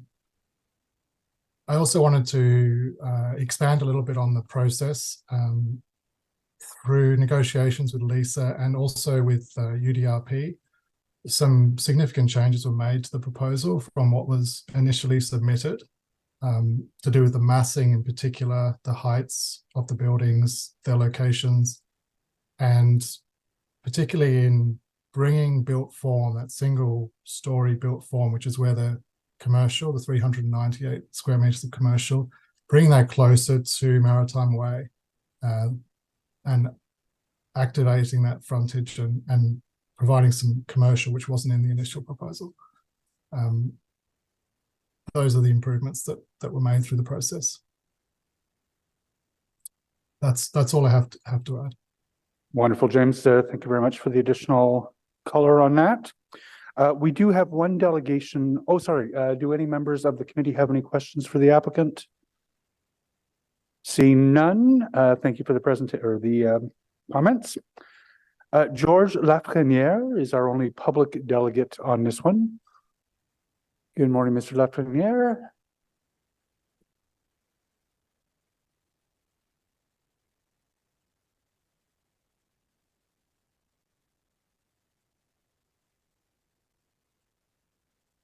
Good morning. Welcome to our Planning and Housing Committee meeting. You'll just hit the button on the microphone and you'll have 5 minutes to address the committee when you are ready.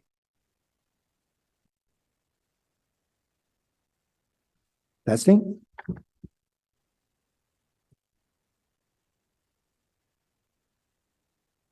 My name is George Lafreniere. I live at 1025 Canadian Shield Avenue. That is a street that's adjacent to Maritime Way to the north. Today we're discussing a deviation to the height of buildings in the area.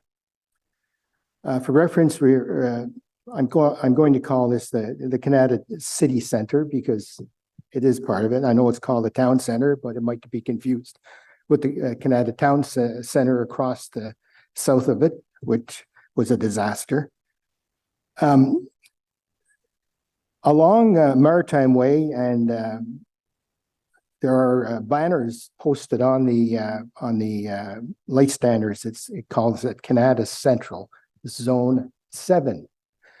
So for that purpose, I'm including all of the streets at Maritime Way, Canadian Shield, Cordiella, Great Lakes as part of this, and looking at the Canada Town Center as being an area bounding on Maritime Way, Canada Avenue, Compo back down to Maritime Way, which includes approximately 15 buildings at this time, 3 apartments on the northwest corner of approximately 15 stories high, and an old retirement home just about 100 meters east of that of about 6 stories. In the complex on the southeast side or the southwest end, which is the streets I just mentioned, there are approximately at the point now 8 apartment buildings, the tallest being 5-story or being 12 stories, the shortest being 5 stories. There are 3 hotels, 2 within the maritime area and 1 across, which was already mentioned, so the Holiday Inn. There are at present 2 retirement homes, one that faces on Compo Avenue and one that faces on Maritime Way at the corner, which is well, for all purposes, right beside where this development is going. All of these buildings conform to what I would call the height restrictions that have already been there, and which it seems that all the buildings that are being built and the 3 that are and the 3 sites that are right now under construction are all adhering to the site requirements, which in my mind was put there for a purpose. There must be a reason there was a height restriction put on this area. For the life of me, I can't see why this particular development wants to go up 30 stories when all you have to do is conform and look at what is existing there. And I don't know if any of you have ever walked or traveled around our area, you know what I'm talking about. This is totally out of whack with what's there and what the vision of the Canada Town Center was for. I admit we have no problems with the apartment going up. Everything that they are saying is true. Of course, all the other developments and developers put up came up with the same. It's a great place to be. One of the things they mentioned was the transit site, that build it and they will come. Nobody takes public transport out there. I myself came in here this morning. I was the only individual. I left my house at 7:45 to get here. I got here at 25 after 9. I was the only guy that got on the 61 at the corner of Canada and Lord Byng, because that's where they would get. They won't go to the transit station. It's another 15 minutes down the road walking, because you can't drive in there. Or you go and park in the parking area, which is really what that transit station is there for. It's not there for the people that are living across the street, believe me.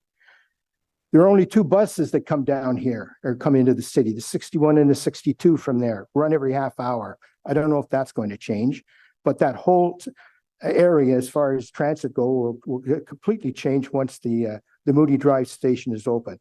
So it's a moot reason People there do not take public transit. I took active transportation. I took that this morning. I've lived there 7 years and I take the bus and I walk. So I have a pretty good idea who takes the bus. And people work Canada North in the high tech area. They work from home now. Everything's changed since COVID. The makeup of the tenants that live in that area. I'm a senior citizen. Probably half of the people that are moving into this area are senior citizens. The other, on my floor, there's 16 apartments, okay? 9 of us are senior citizens. 4 of us are people in their, I would say 40s and 50s, whose lifestyle is apartments. Now they're not going to be looking to buy a home. And young people in their 20s and 30s who might be looking to buy a home, but are in an apartment right now, and they work from home. They go to D&D or they go to the high-tech center. Nobody is going to take a transport into Ottawa to work. And nobody takes public transport for recreational purposes, believe me. Your 5 traveled minutes enough ran that out. I Do you know. have a wrap-up comment? Okay. In conclusion, I think that the 30 stories is totally out of whack with what's being built there and will totally and utterly change the whole area, because as far as I'm concerned, once you allow this, it opens the door. How are you going to stop? And as Ms. Stern said, there's a whole vacant area down there that you could put 5 or 6 more of these monstrosities. So I'm looking at a wall of buildings that are made of glass that have no reason. If somebody could give me one reason why he wants to go up 30 stories, I'll accept it. Can't see one. Anyway, on that note, I'll need to cut you off there. I'll bang close. I got more, but that's, I understand. There are some questions, or a question at least from your Councillor Curry. Thank you, Mr. Chair, and thank you for all the rigmarole here with me getting on this call. I am just down the hall. George, nice to see you. Thanks for coming all the way down here today. You're right in that part of the rationale for this increase in height is because eventually we'll have stage 3 and we'll have a stop there at Terry Fox. With the LRT coming right there, though, do you not see that maybe in the future it'll change people's habits? Absolutely, I agree. People are not using much transit in Canada. You are right. The buses are fairly empty. But when that changes, do you not think that, I mean, a building could stand for 100 years, right? And if we had LRT right, might. Kathy, we've lost you. Sorry, I'm just down the hall, literally. Like, I don't know what can you hear me now? We can. City Hall Wi-Fi. Yeah, sorry, George. I just said, can you not see that maybe in the future with the LRT right there, that the usage of transit might change? No. Okay. Our predictions are such that it would be much more used, but I can appreciate that. It's hard when there's nobody on the buses right now. Thanks for coming though, George. Thank you very much, Councillor Curry. Are there any other questions from members? Councillor Gower, Vice Chair Gower? I always have to bring this up when I hear, sorry, Councillor Curry, a blanket statement like no one takes the bus in Canada. I can appreciate that perhaps there are specific circumstances around the current apartments where there's lower ridership in other parts of the city. I took a 268 in from Canada and there were no seats left. So it's not as high as we would like, perhaps not as convenient as we would like now, but I always have to push back when I hear nobody takes the bus from X or buses are always empty in X. Thank you, Chief. I didn't say all the buses were empty, but if you stand in the corner of Lady Byng or Lord Byng and Canada and watch the buses that exit out of there, and they all exit out of there that go in there. Most of them are, I got on, I was the only one in the bus at that station. And that's right where this building is going up. I was the only one. I'm not saying that in the future that might happen, but people, the 417 was clogged right through to Eagleson. So that tells me something. Nobody wants to take the bus unless you absolutely have to. End of story. No, never mind. I'm sorry, did you lower your hand? Oh, fair enough. I'm sorry, Councillor Lowe. George, I don't see any other questions for you. Thank you very much for your intervention today. Mr. Lafreniere was the last public delegation, so we'll turn to questions of staff. Does anyone have any questions for staff? Councillor Lowe? Yeah, I raised my hand a little early. I'm looking at the some of the imagery in the area, and I kind of see an underpass north of the highway underneath Canada Avenue. Part of me thinks that may be set aside for highway widening. Part of me also thinks that may be set aside for future active transportation, future transit. Are you able to speak to that underpass a little bit and talk a bit about perhaps its future use? There certainly is protections by Ministry of Transportation for future uses. There's nothing planned.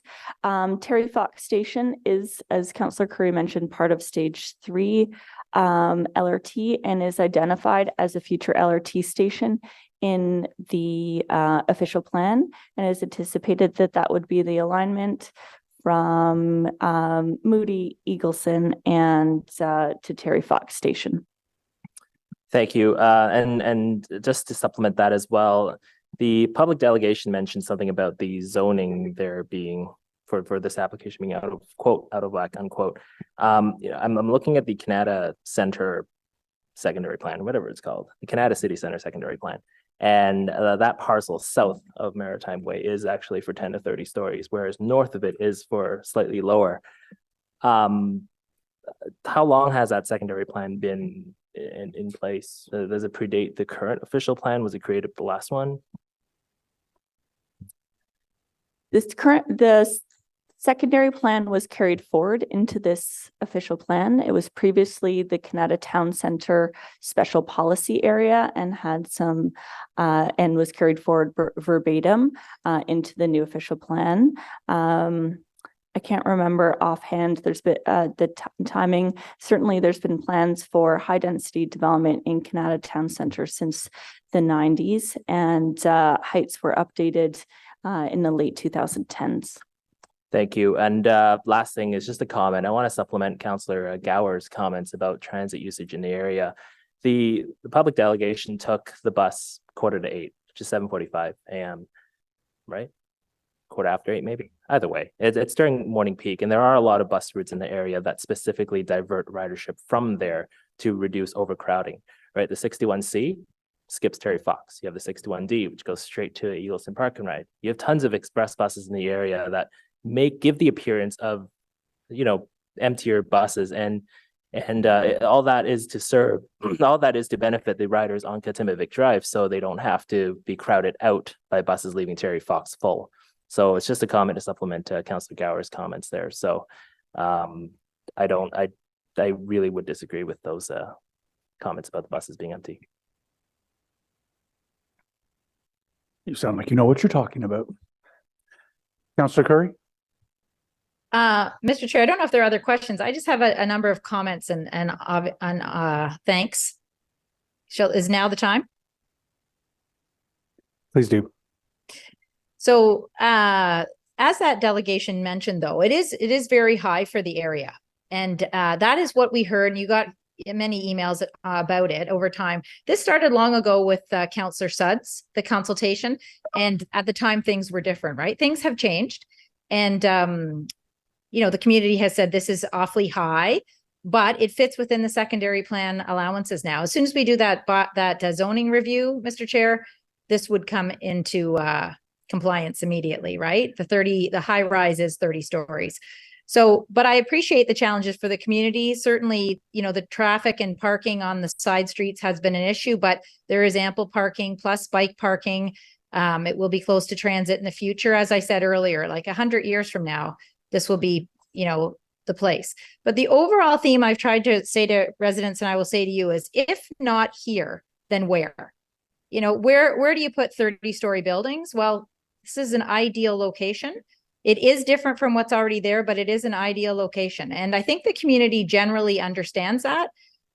You have to appreciate that people who bought there first and moved in here have dealt with a ton of construction, a ton of blasting, all kinds of construction issues. Councillor Kavanaugh knows the reality, right? And it's so upsetting to people. It's unfortunate when you're one of the first to live in an area and then you have to see all the construction around you. So I certainly appreciate the feelings of a lot of people about this building, but it will in time be the right decision. And but the decision time is now. And so I will be supporting this, and I hope you all will, knowing that with these types of things, there always come challenges, but it is the right decision. Thank you very much, Councillor Curry. I don't see any further questions for staff. We don't have any extra motions on this one? Okay, so is the item carried? Carried. Thank you very much. Thank you very much again to Lisa and team for work on that. All right, now.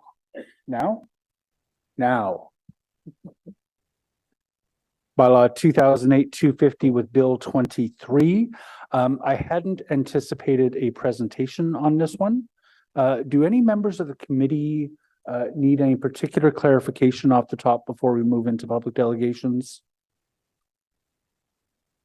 No. So what I'm going to do is move straight into public delegations, led by Cheryl Parrott, who is with the Hintonburg Community Association. Did staff want to make any clarifying? We're good?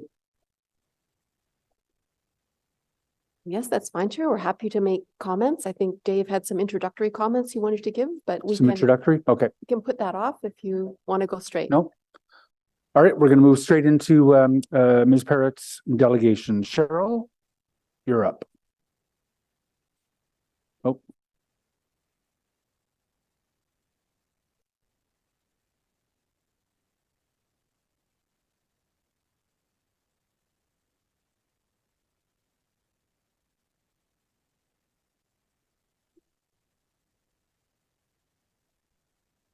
There you are. Good morning, Cheryl. You have 5 minutes to address the committee. Okay, thanks so much. If you could just please hold the slides for a minute, that would be helpful. So Chair Leeper and councillors, the Hintonburg Community Association urges you to implement restrictions on rear yard parking to prevent these rear yards from being completely paved over during the next 2 to 3 years as the new zoning bylaw is being written. All levels of government are talking about climate change crisis. So we shouldn't be paving over entire yards. Infrastructure management issues are being compounded with much bigger buildings covering much more of the lot and asphalt replacing all permeable surfaces at a very rapid rate. Less than a month ago, a big storm caused major flooding in Ottawa. So if I could have slide 1, please.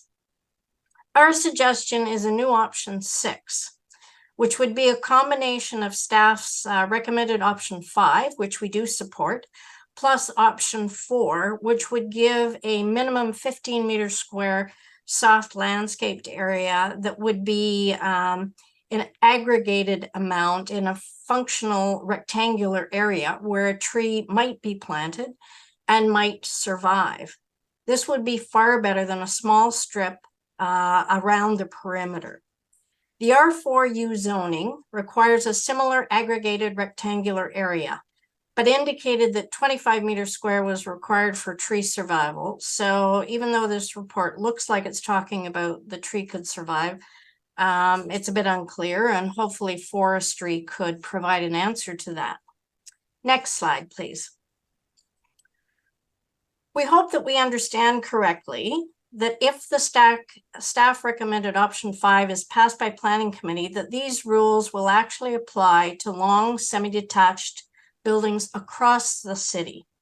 A long semi-detached dwelling can now contain 6 dwelling units as opposed to 4. Currently, long semis have not had to provide any rear yard soft landscaping. In Hintonburg, most of these are all on small lots that are 300 meters square or less. Almost all semis in the area have the entire rear yard paved with asphalt from lot line to lot line. Any other building in the R4U zone with 4 units or more on a lot that's under 450 meters square is prohibited from providing any parking, but the long semis have been exempt from this requirement. So in this one, you see they've got probably actually 6 spots in this one between the 2 buildings, so 3 each. Next slide, please. Note the trees and green space in the neighboring properties and nothing on this one. Any building with 3 units or more in the R4U zone must provide a minimum of 35 meters square soft landscaping and ensure an aggregated rectangular area of 25 meters square, which we were told then was the area needed to support the growth of a tree. And 25 meters square is not all that big. It's just a little bit over one of these parking spaces. Next slide. Yet long semis with 4 units have been allowed to cover the entire rear yard in asphalt. So this one shows 6 parking spaces between the 2 buildings and not a stitch of anything green or living anywhere. We believe that long semis should be considered for what they are, 4 or 6 unit apartments, and they should conform to the landscaping requirements for the number of units they have in the associated zone. Next slide. The last few years have shown us climate change in action. Properties with no trees or soft landscaping and no permeable surfaces in the rear will just exacerbate the impacts. Please vote for these interim measures and consider our suggestion to add at least an aggregated area sufficient for a tree to grow before rear yards are completely paved over. The new zoning bylaw must ensure that long semis are required to follow requirements of any other 4 or 6 unit building. Thank you. Thank you, Cheryl. Sorry, I think staff may have control of the screen. You had proposed some specific wording. No, it's okay. Yeah, to incorporate option 4 together with option 5, which talks about having an aggregated area. So not just 15% that's cover that would be soft landscaping, but also having an aggregated area that's 15 square meters in a rectangular shape that would be a functional rectangle. And using the wording from the R4U zoning, which talks about, I think it's twice as wide as long, but to incorporate that language in so that you have a functional space as opposed to just a strip around the perimeter, which I worked out, I think is about 1.2 meters wide on 1 or 2 sides would be the 15% in a lot in Hintonburg. So to actually have a functional space. Okay. Thank you. Thank you for that. And I see Councillor Kavanaugh has a question for you. I apologize, I jumped in there. Yeah, thank you very much, Cheryl, for your presentation. I've already seen examples of that with houses being built that have that long driveway between them, and then the parking is at the back because the city doesn't want parking in the front, and that's good. We've worked hard to make sure that we have a green area on the front, but it is a concern, and I found that also it's about drainage, that people behind those properties are concerned about all the pavement there, and we haven't said that they must be permeable driveways either. So anyway, I'll be asking staff about comments on that. This is something we noticed as well, that this is a concern. So I appreciate your proposal. And I'm just going to throw this out because I prefer trees, but what if we force them to have permeable parking lots? Is that something to consider? I'd rather have a tree, I'll be honest. Yeah, and that was discussed at the meeting, and I know that there was quite a bit of pushback on that by industry in terms of the cost. We would love to see that, absolutely, that it be permeable surfaces, whether it doesn't have to be permeable pavers, it could be gravel would work. That's going to absorb the moisture, because we do see people in surrounding properties getting a lot of water. It is supposed to be, the drainage is supposed to be there. It's supposed to be graded correctly, and that's not happening. And then trying to get that corrected is years, if at all, and a lot of frustration and asks and nagging, and it still doesn't happen. So preventing it in the first place is the best plan. Absolutely. And of course, the ideal would be both, to have trees and permeable, of course. But I thank you for your presentation. And I think this is something we should look at. Thank you. Thank you. Thank you very much, Councillor Kavanaugh. Are there any other questions for Cheryl? See none. Cheryl, thank you for your presentation today. Thank you. Jason Burgraff with the Greater Ottawa Home Builders Association is our next presenter. There are 4 in total today. Welcome to the Planning and Housing Committee again. Thanks very much. Maybe not as short as my first presentation, but hopefully still a little less. Yeah, we worked alongside staff on a number of discussions over these and the options available. We're happy to support option 2 as staff's recommendation for the ADUs. Really want to see those things progress. In terms of the backyard landscaping, of the options, happy to support option 3, which is certainly, the limit of 70% paving on for parking. The reason why we choose 3 over 5, which is staff's recommendation, is to maximize the flexibility of that remaining 30%. You have consideration for patios, pathways, storage for garbage or bicycles or what have you. So we'd like to see a bit more flexibility on that 30%. But ultimately, we want to see this progress and move forward. And you know what? I'll leave it at there. Happy to answer any questions. Thank you very much. Are there any questions for Mr. Burgraff?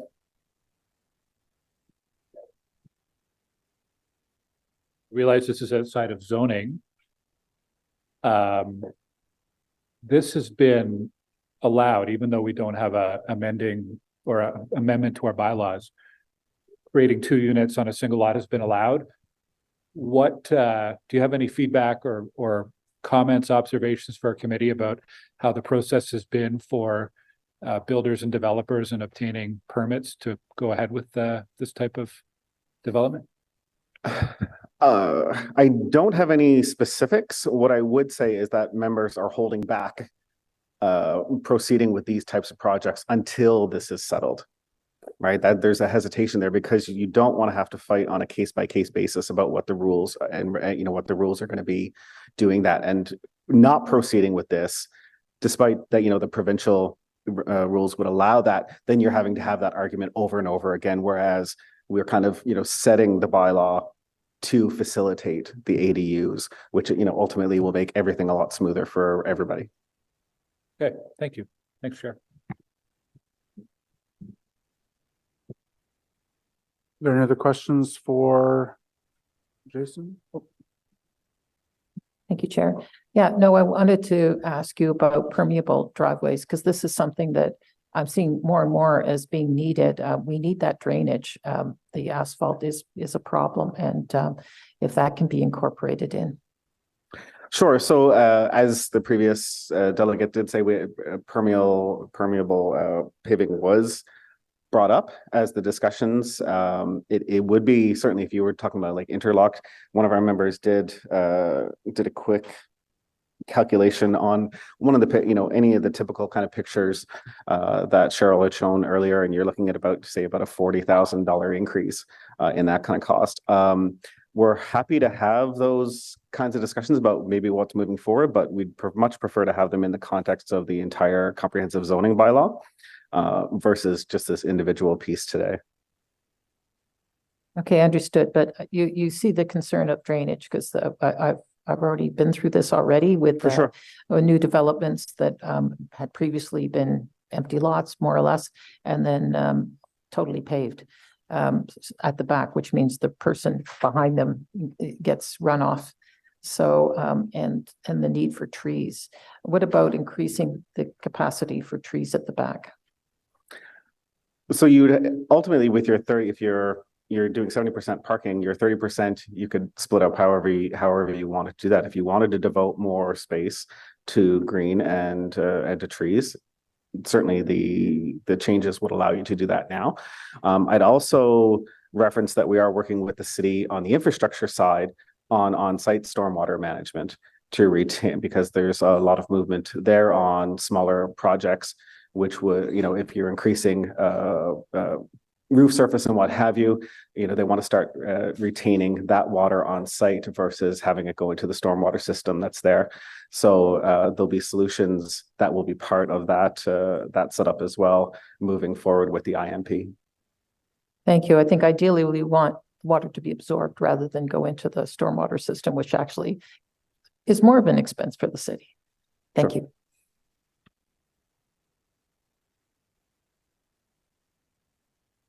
Thank you very much, Councillor Kavanaugh. Are there any further questions for the delegation? I don't see any. Jason, thank you very much. Thank you. Our third presenter today, Mr. Robert Brinkman. Thank you, Chair. Hope you can understand me here well. Good evening or good morning, Chair Leeper and members of the Planning and Zoning Committee. The FCA Planning and Zoning Committee would like to make some comments regarding the Bill 23 implementation into the current zoning bylaw. We support the lifting of the 30% rule for accessory units, as it gives a real chance to create livable additional dwelling units. Allowing entrances to the accessory units on the front of the building will allow greater access for our residents with mobility needs. A shared single entrance would be a preferred solution, but it's not always feasible to implement. Parking in rear yards. This is a hot topic for a lot of our members, as valuable green space is disappearing at a rapid pace. You heard before from Chair. It is understood that there is currently no limitation on all, and therefore any intermediate restriction is better than none at all. Option 5, with a 70% parking driveway and minimum of 15% soft landscaping, would be the preferred option. We would like to say a thank you to the zoning group with David Wise, Robert Sanders Scott, and Carol Woody for the open discussion between staff, the industry, presented by Goba and us. Thank you, Chair. Thank you very much, Robert. And I apologize. I just read off the paper really quick introducing you. It is Robert Brinker, of course, with the FCA. Are there any questions for Robert this afternoon? Seeing none, thank you very much, Mr. Brinker, for your intervention. And we'll move on to no stranger to the committee, Heather Pearl with the Champlain Park Community Association. Heather, welcome to committee. You have 5 minutes to address. Hi, I have a presentation. Okay, so like many people in the more densely developed neighborhoods in Ottawa, I'm really concerned about the whole heat island and stormwater issues. And I think that these should be considered right at the beginning when you decide to craft changes to zoning. Now, regarding the options for addressing parking in rear yards, my point is once permissions are given, it's hard to remove them. So how does this work with the heat island stormwater issues? Next slide, please. Okay, so this is from 2019, and it shows the heat island effect. Mitigation is critical, and the zoning bylaw and tree bylaws are tools that could help control heat and poor air quality. The new OP policies, part 4 and 10, support controls. Or we can continue to do nothing, and then we end up with our new abnormal frequent violent weather events, polluted air, windstorms, summer and winter rainstorms, ice storms, blizzards, power outages, tree losses, property damage, insufficient sewer and stormwater capacities to control overland flooding, streets undermined by water, drinking water quality affected, novel pathogens, food insecurity as arable land, and even backyard gardens are consumed by buildings, Mental and physical health is compromised. Healthcare costs are already skyrocketing. The impacts are the greatest on very young, the elderly, people with medical conditions, income insecure, new Canadians, construction and farm workers, etc. Next slide, please. This just kind of confirms what that the heat island and tree canopy really do sort of come together. In 2017, the tree canopy in Champlain Park and surrounding area generally concords with the hotter and cooler areas in the 2019 heat island map. The coolest areas have both street and rear yard trees. Next slide, please. So everyone lives on a watershed. Problems with water start on the land. And this is a picture of showing that the inner urban transect overlies the drinking water intake protection zone, IP2, and it's the vulnerability is measured on a 10-point scale and shows how quickly water and pollutants move from the surface to the aquifer. A high vulnerability area has a score of 8 or 10. IPZ2 includes the on and offshore areas where flowing water and any pollution would reach the intake pipes within 2 hours. So, stormwater runoff, volume, and associated pollutants are now an ongoing problem for Champlain Park, Kitchissippi, other Ottawa residents, and the Ottawa River water quality generally.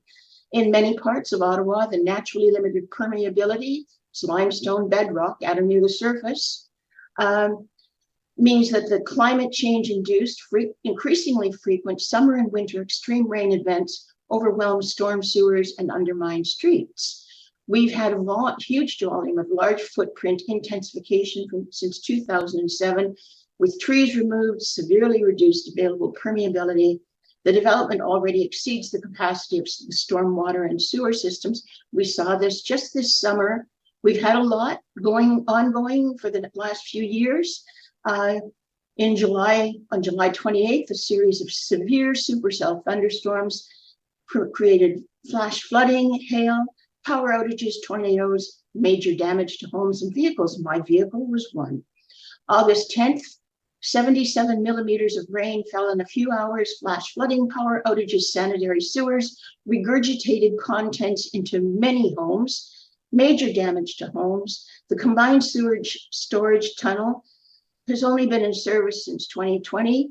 I recognize that the volume of discharge would have been much worse without it, but this is faint praise. More big storms are inevitable. We need an integrated approach. Let's build green infrastructure requirements into any zoning bylaw that we have. Next, please. So, options for addressing parking in rear yards.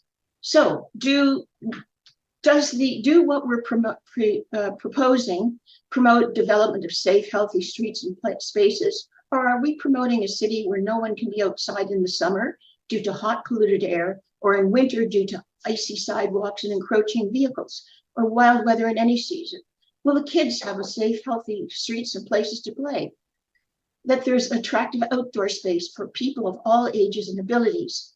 Ottawa cannot afford to replace sanitary and stormwater infrastructure. How can people be expected to accept repeated sewage events? I cannot get the image out of my mind of sewage exploding out of toilets and sinks and bathtubs all over Ottawa in August. So how are we going to build a city going forward to mitigate these uncomfortable realities? We consider the 3 preceding maps showing our heat island, tree canopy, and water intake protection zone as report card. They tell us we have a long way to go to mitigate damage that's already been done. Bylaws and builders are not yet considering the increasing number of wild weather events. Damage and associated costs will escalate for everyone if our bylaws do not take climate change into consideration. And really, the development community greatly benefits from upzoning and fewer bylaw restrictions. In return, they need to incorporate green building and green infrastructure into their project plans. In this particular case, while allocating significant outdoor space to parking should not be a first consideration anywhere, Allowing it in the more densely populated transects, just because it might be desirable in outer urban and suburban transects, proves that the one-size-fits-all does not work everywhere and will cause harm, as shown in the 3 preceding slides. Heather, Heather, you're well over time now. I need to cut you off there. We've got the slide up on the screen, which I'll ask to be left there. And I'll ask whether members have any questions for you. I don't see any. Heather, we'll ask a question. There are several options for how to address rear yard parking in the staff report in front of us, and they're seeking our guidance on which option to go with. Obviously, I'm sorry, I forget which number it is, number 2. We've 5. The staff recommendation is in favor of option 5. The builders have suggested option 3 would be better. What is your view on that? Well, I would go with Cheryl's option, but I would add that we only allow it if all surfaces are fully permeable. Require this now. Allow only if a significant space is retained as green space with room for trees to thrive. Require this now. It's not valid to argue that providing green space adds to an owner's cost to maintain a property. Trees, green space, permeable surfaces, soak-away pits, etc., have to be considered part of the ongoing cost of doing business responsibly. I'd be willing to sit down with GOBA and sit down and start talking about what options we could consider to make this better, because we do have to make this better. Fantastic. And I fully agree. And I'm going to be asking staff about some of the other processes. Right now, I am concerned that it's not a holistic look at how to deal with the built form of an intensifying city and extreme climate change related events. So I'll be asking some questions to staff on that. Heather, thank you very much for the present. Oh, let me just make sure I'm not missing anyone. Thank you very much for your presentation today, Heather. Thank you. There are no further delegations. Do members have questions of city staff? I don't see any. Yeah, I'm sorry, Teresa, if I could just ask you to get that hand up on the screen fairly quickly. No worries. Councillor Kavanagh. Thank you, Chair. And thank you, staff. You've heard from the delegates and I share the same concerns. And is there any way to make, for example, having permeable driveways as part of this plan? Can we consider the option that was proposed by Ms. Parrott? Well, thank you, Chair. We always have to remember that these are interim measures. There's a lot of other moving pieces that are going that are working at the same time. This is in conjunction with the Urban Forest Management Plan. We'll be starting the urban tree planning strategy fairly soon. This is also in conjunction and working with the infrastructure master plan as well. As Jason Bergdorf noted, we have some of those recommendations coming through now. In the report itself, we have noted that staff are considering a couple of other regulations as well. One of them would be looking at permeable paving required for all parking spaces plus approaches to those parking spaces. So that's within the report as a regulation that we are strongly considering. The other regulation that we're also strongly considering is providing and requiring that 1.2 meter buffer to also be required there as well, to make sure that there is in fact actually a spacing distance around those parking areas that might be provided. So those would be above and beyond whichever those options are that are directed from Planning Committee today. So staff are indeed working on those. We do have some thoughts with respect to that, and we would like to explore those further with our industry and community association colleagues going forward. Thank you. That's helpful. Can I ask, in the infrastructure master plan, I believe that we are looking at measures to try to deal with stormwater on site for infill as well. Are you able to provide us with any insight as to how that discussion is going? Chair, I do have to leave that to our infrastructure master plan colleagues as they work their way through. They are still in discussions with some of those details. I think they believe also have a technical consultant that's also working with them. So I'd have to defer to them to provide some of those details. The intent, though, as we work our way through, is to do as at all possible is for post-development flows to match pre-development flows, i.e. keep as much water on the site as you can to not make the problem worse. There's a lot of different ways in which to do that. The challenge is to make it as cost efficient and as effective as possible so that you're not resulting in additional procedural hurdles for development to move its way through, but so that we have a fairly simple and easy solution going forward. Fantastic. Are there any other, Councillor Judith? Sorry, just for my clarity then, today, we're not approving a set in stone plan for rear yard surfaces.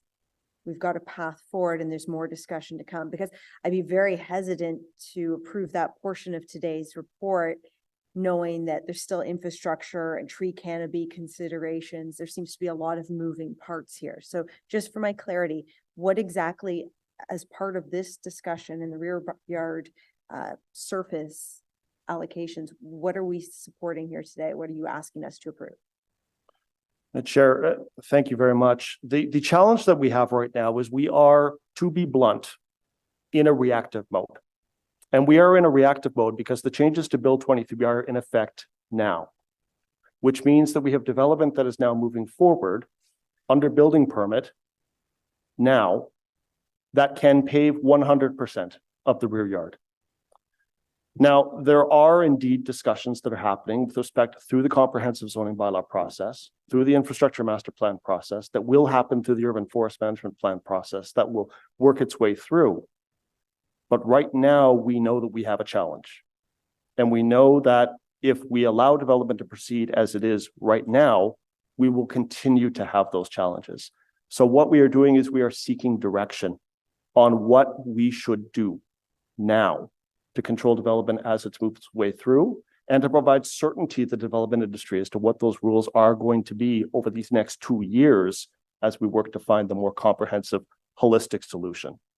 Okay, so it's direction, it's not set in stone, completely unchangeable policy is what you're seeking today. What we are seeking today is we're seeking direction from committee as to how you would like us to approach the issue of accessory dwelling units within interior buildings, and how you would like us to approach the issue of managing that balance between parking and trees.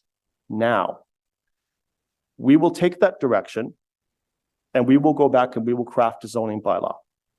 And we will bring that zoning bylaw back to committee within 1 or 2 months' time. And we will present the regulations on how development will move forward in the interim period while we craft that larger holistic view of the zoning bylaw. So this is all about how we manage development now. As I said, we are in a reactive mode because Bill 23 is in effect now and development is happening now.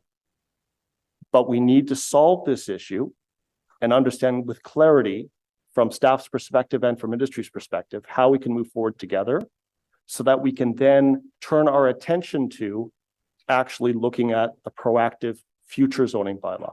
That's the challenge that we have, and that's the direction that we're seeking. Okay. No, I appreciate that, because I just don't want us to make a decision today and then find out we've made our stormwater issues worse. We've made any major detrimental decisions regarding our tree canopy. And I'm keeping in mind the fact too, that we're also trying to mitigate street parking, right? Because if we take out the opportunity for any of these spaces in rear yards to be parking, they're going to go to our streets unless they have easy access to transit or their cyclists. So there's a lot of pieces at play here. I'm glad to hear that this is kind of temporary, but not quite temporary, but there's room for improvement and for discussions with our stakeholders and also our communities. I just want to keep in mind, though, that, you know, if we're talking about, we're waiting for infrastructure, if we're waiting for our forestry services, I'd really like to see those considerations, those staff members here, the very next time we have a conversation about this item. Thank you, Chair. Thanks, Councillor Dudas. I think it's important to note we're providing direction to staff today for how to deal with the inclusion of multiple units on single lots in Bill 23. They're now going to go away and deal with harmonized performance standards, which are relatively uncontroversial. They're going to deal with the how to deal with the principal and additional dwelling units in a way that our building code staff are going to say this is not out of conformity with our zoning, and we are giving them direction to go away with the option 5, which is don't let them pave over the entire back lot for parking. They're going to craft a zoning bylaw for our consideration, which will be in time for the provincial deadline. So that's basically what we're doing today, is guiding them. Councillor Lowe. Thank you, Chair. So given that these are interim measures and something more holistic is coming down the pipe, do you foresee, and I know you can't speak for developers or builders, but do you foresee developers and builders waiting until that more holistic approach comes and result, which can result in a deluge, let's say, of applications to come after that holistic approach is done? And if so, are you prepared to handle that? Chair, with respect to how the development industry might react to these, it might be best to bring Mr. Berghoff back up to ask him. We can't forecast that. We do know and we do appreciate that uncertainty regarding how you can divvy up the interior of a building, how do you manage the relationship between those various units? That is a challenge that they are currently dealing with. How they can get access to those units with the entranceway requirements, things like that. Those are challenges. Those affect the economics of how you are actually going to be able to develop that home itself. With respect to the options that we've presented, we have had discussions with industry with respect to the 70% parking allowance. As I said, the baseline that is right now is no restrictions at all. 100% of the rear yard can be used for parking. So 70%, basically, in effect, that's going from 3 cars, 3 parking spaces in a rear yard, to 2 parking spaces in a rear yard. So that will be up to a developer as to how they are marketing their development, as to, does this work for them with respect to their pro forma? Those are things that we can't answer. We do understand that in general, they are supportive of the 70% and feel that they can still make that work with the development models that they do have. So that's as much as I could say with respect to what the uptake will be. But the internal uncertainty with respect to the building itself, that is certainly something that is a restriction. Okay, thank you very much. I'll follow up with the, I forgot his name there. Sorry. Thank you. Thank you very much, Councillor Lowe. So if we adopt the staff recommendations today, they will still be bringing us a proposed zoning bylaw to vote on in a month or so. And then, of course, we're going to have a radically different zoning bylaw as they continue to work through the comprehensive zoning bylaw review. But this is a necessary interim step. I also want to reiterate, I believe it was Ms. Parrott who thanked staff for fostering, it was Robert Binker, who thanked staff for fostering a good, productive dialogue between staff, communities, and the industry. So thank you very much for your work on that. Is this report carried? Carried. Thank you very much. Thank you very much, Carol and Robert, for your work on that. I know it was a lot. So we'll move on to the 2023-2026 Affordable Housing Capital Strategy and Update. I know Paul, Lauren, and Clara are here. Lauren was here.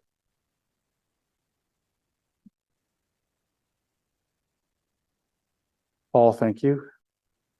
Paul, Lauren, and Claire, no, I didn't thank you earlier on the Section 37 report for the contribution to the Ottawa Community Land Trust.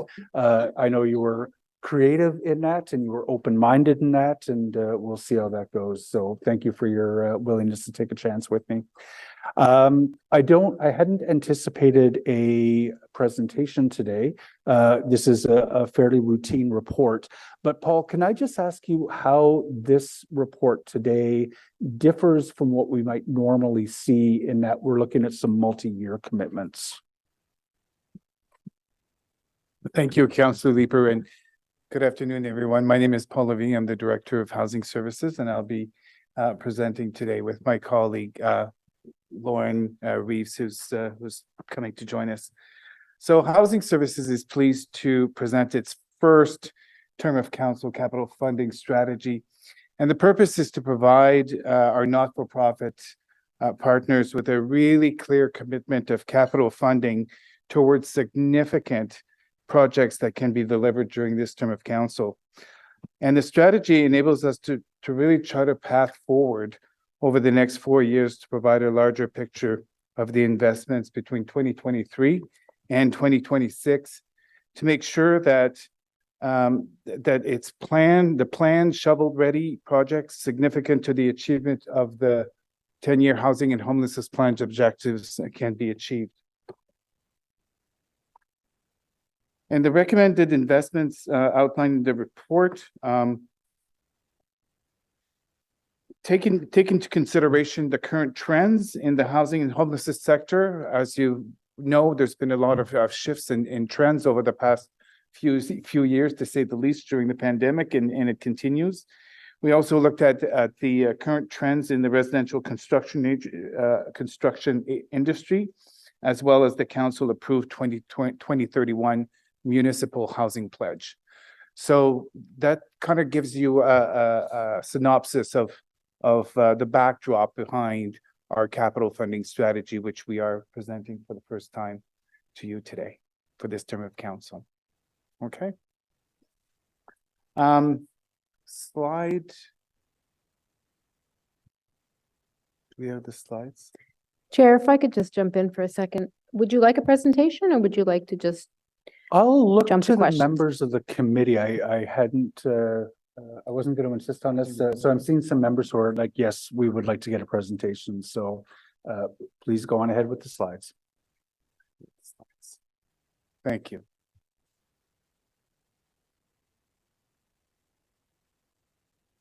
Alors, merci tout le monde. J'aimerais faire le point auprès du comité concernant les projets et les programmes qui ont reçu un financement au titre de la stratégie d'investissement de 2022. L'an dernier, le Conseil a autorisé l'allocation de 30,2 millions de dollars en immobilisation municipale et de 5,4 millions de dollars en financement provincial pour un total de 35,6 millions de dollars. De cette allocation, le projet Dunbar de la Société de logement de Nepean a reçu 7,2 millions de dollars de fonds municipaux et provinciaux pour la construction de 31 nouveaux logements. La construction de ce projet a débuté cet été. Le deuxième projet du Rochester Heights de la Société de logement communautaire d'Ottawa, situé sur la rue Gladstone, a reçu un financement municipal de 10 millions de dollars pour 73 des logements du projet. Les permis de construire pour les immeubles d'appartements ont été délivrés en août de cette année. La somme de 2 millions de dollars destinée au lancement d'une demande de proposition auprès de promoteurs du secteur privé a été annulée par une motion du Conseil et il est recommandé de réaffecter ces fonds dans le rapport de cette année. Le programme de financement Rénovation Ontario a permis d'effectuer 62 réparations et rénovations pour l'accessibilité. Enfin, des fonds en cas d'imprévu d'un peu plus de 15 millions de dollars ont permis de soutenir 211 logements dans 7 projets, notamment les 29 logements avec service de soutien sur la rue Lisgar, qui seront achevés cet automne. I will now pass it on to Lauren to continue the presentation. Thank you. En anglais. En anglais. Thank you. To set the framework for how we've determined the recommendations for allocation of funding that are before you today, we look to the vision and objectives of several guiding documents. Firstly, there's the 10-year housing and homelessness plan, and it provides that 300 to 570 new affordable housing units are needed annually to meet the plan's overall target to create 5,700 to 8,500 new affordable housing options. So that would include housing allowances and benefits as well. So that's between 2020 and 2030. A key component of the plan is that 10% of all new affordable units are supportive housing. The long-range financial plan supports the 10-year plan and assumes that a 1/3 investment from all levels of government, totaling $565 million, will deliver 500 new units per year for that 10-year period. At the 4-year mark now, we're tracking fairly well in terms of investments at $217 million has been invested, with the city's contribution slightly more than its share at 36%. But since 2020, when these plans were put into effect, 403 new units have been completed, which averages to 134 units per year. Of these, 53% are supportive housing, though. There are currently 504 units under construction, 24% of which are supportive housing, with a total of 108 to be completed by the end of this year. So this is all to say that there has been a 51% increase in construction costs since 2020, making it a significant challenge to meet the targets in both the 10-year plan and the LRFP. Over the past 3 years, a large portion of our annual capital funding has gone toward contingency to keep existing projects underway and headed toward completion. But this has certainly limited our ability to fund construction of new units. While we haven't met our overall targets, we have far exceeded the goal of 10% of new units being supportive housing. Pandemic-related funding from the province and the federal government have helped us achieve that. The recommendations in this report will also support the creation of new supportive housing with a minimum of 144 units being funded. Next slide, please. The other two documents that support the vision and objectives for affordable housing include the Municipal Housing Pledge and the Integrated Transition to Housing Strategy. The Housing Pledge was endorsed by Council in March 2023 and has a target of 151,000 new units overall to be constructed by 2031. And within housing services, there are several initiatives currently underway that will contribute to the city meeting this provincially mandated target. These include developing a vacant land strategy that prioritizes city land for affordable housing, as well as an affordable housing pipeline strategy that's being developed in conjunction with our Housing Accelerator Fund application. The Integrated Transition to Housing Strategy is comprised of short to long-term strategies to support people experiencing homelessness with the aim of transitioning them to permanent housing. It also addresses our immediate pressures on the shelter system. The strategy includes the creation of a new supportive housing community hub, which is now being considered for possibly the property at 1245 Kilbourne Place. Capital investments in new housing over the past several years align with the mandate of this strategy. Since 2006, over 700 new supportive housing units have been completed. An additional 123 supportive units are expected to be complete by 2024. Next slide, please. So as Paul mentioned, unlike our usual annual capital plan, this report takes a term of council approach, with recommendation 1 addressing the funding for this year, 2023, and recommendation 2 addressing the funding for the balance of the term of council. So for 2023, the total allocation is $66.6 million, consisting of $16 million city capital, $2 million carried over from last year from a canceled RFP, again, city capital, $18.6 million in federal RHI funding, $5.9 million in OFI, which is Ontario funding, and another 24.15 more recently that came from the province under the Provincial Priority Projects for Municipalities Fund. The recommended allocations in the report will contribute to the construction of approximately 144 new supportive housing units. That does include 90 units that we could develop in the existing building at Kilbourne Place, as well as another 54 units by Salis at 56 Capilano Drive. The funding will also provide contingency toward 408 units that are underway. And that includes 271 units by OCH at Mikanek. Next slide, please. So recommendation 2 is for the balance of the term of council, and that is $50.7 million in funding.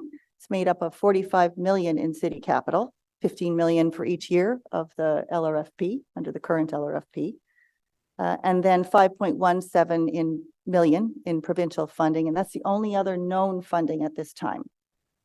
So this will fund 339 new affordable units, including 133 units by Multi-Faith Housing Initiative, and that's at the Le Breton Flats project with Dream. Additional funding is needed to fully fund the Capilano project by Salis, just a 2 million or so there. And then over 32 million is recommended to be allocated to OCH for their project at Rochester Heights Phase 2. That's at 818 Gladstone Avenue. And so I'll turn it back to Paul to wrap up.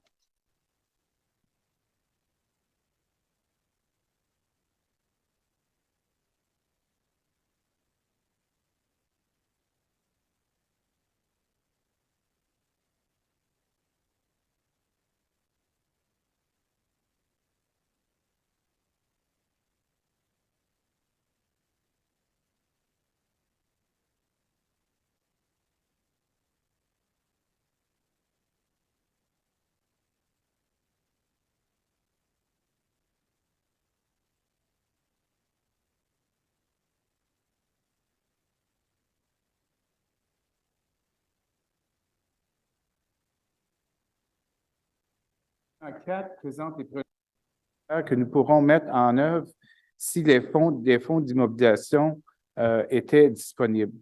Le personnel a relevé 23 projets représentant un total de 1224 logements abordables et avec services de soutien et une pression financière d'environ 244,8 millions de dollars.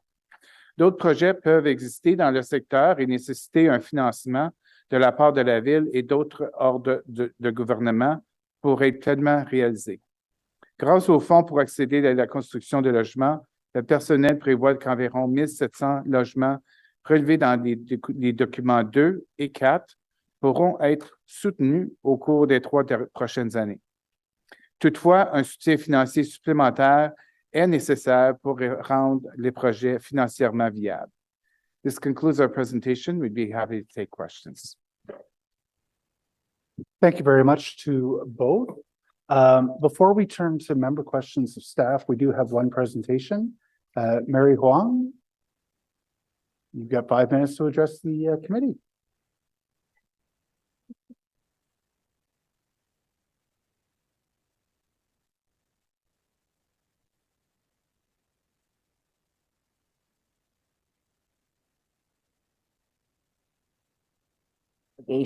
So bear with me.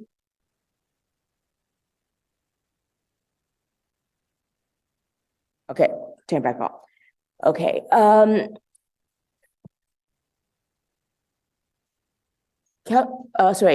Chair Leeper, Vice Chair Gower, and councilors. My name is Mary Huang, and I am coming here to speak as the president of Centertown Community Association and the co-chair of the CCA's Housing Affordability Working Group.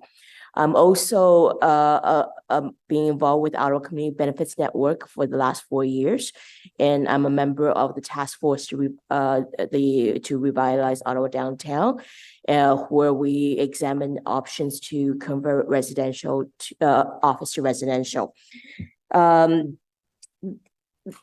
The City of Ottawa has declared a housing homelessness emergency in 2020. And we have the 10-year housing homeless plan, as well as the integrated transition to housing strategy from this year. Everyone can see that the housing and homelessness issue, the housing crisis, homelessness issue has increased over the last few years, as all major cities in Canada. We have a lot of more people that's sleeping rough and so on. We lose 7 units of housing under 750 for each unit the government can afford to build. And that's according to a study by Steve Pomeroy, and that's using the dates of 2016 to 2020. So I'm here to be in support of the affordable housing project under discussion to be funded, and I would like to propose some ideas which we can potentially speed up things even faster.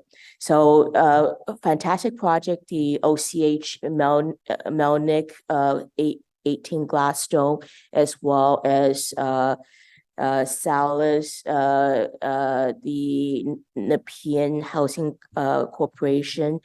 The Salas is 54 units of supportive housing, and the acquisition that was approved yesterday of 1245 Kilburn Place, which along with the building and 8.7 acres can do a lot for supportive housing and mixed or affordable housing.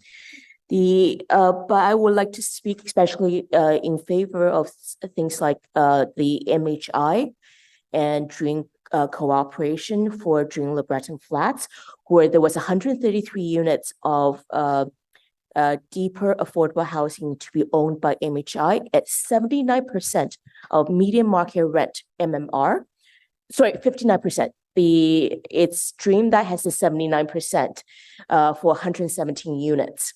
And that is a level of affordability that's obtained by the $15 million the City of Ottawa is funding the MHI, plus the $15.7 million from co-investment and the concession prices on the land, plus higher density. So, but this is a very interesting new model, which that buildings ask for higher density actually do some affordable housing with a nonprofit housing provider. So in addition to the support, I would like to suggest 3 options. One is using the MHI Dream model. Maybe we can require some of the developer asking additional density, which there's a lot of it in center town, to offer or as a bylaw requirement to do some affordable housing, preferably with nonprofit housing provider. I will also recommend that we look at creating the City of Ottawa look at creating an acquisition fund similar to Toronto's multi-unit residential acquisition MIRA program to protect existing affordable housing, such as rooming houses and small apartment buildings in Ottawa by nonprofits, such as the 9.1 coming out with the Ottawa Community Land Trust. And looking into conversion options with incentives, such as the City of Calgary, to help revitalize the Ottawa downtown, and especially in view that the federal governments will be downsizing very likely a third to half of their office spaces in the next few years. I actually helped to organize a virtual meeting for the task force with Steve Painter of a Gensler Group, who developed expertise in conversions, and they, as well as a conversion calculator, they helped the City of Calgary with their the downtown development incentive program.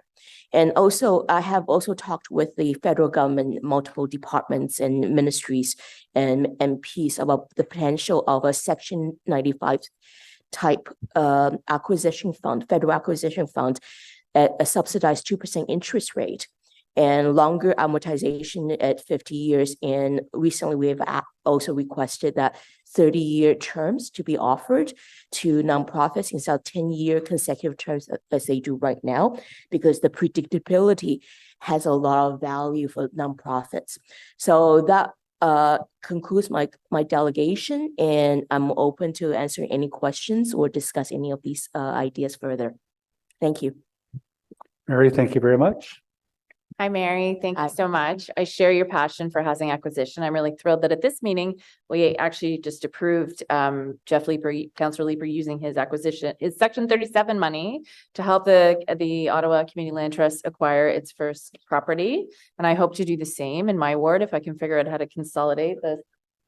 I can only buy in your ward, yeah. If I'm looking to consolidate Section 37 money in other categories and move it into affordable housing to help with an acquisition in my ward. So Paul, I'd be very excited to talk about that in the future. But I know that you referred to the Toronto's municipal acquisition program. And so now we do have the land trust that's starting to do some acquisitions. What do you think the city could do to help? How would you envision a city-based acquisition program? I think it needs some funding to actually, the issue with nonprofits, they don't have a lot of capital. So what they don't have is the quick access to money. I volunteer for CCOC, and I know, I don't think it's confidential. They actually bid on several properties, rooming houses, and they had the highest bid. But they have condition for financing, while the regular developer did not, and they lost it to the developer. So it's the additional time to actually get funding approved is something that's a little bit challenging in trying to acquire building.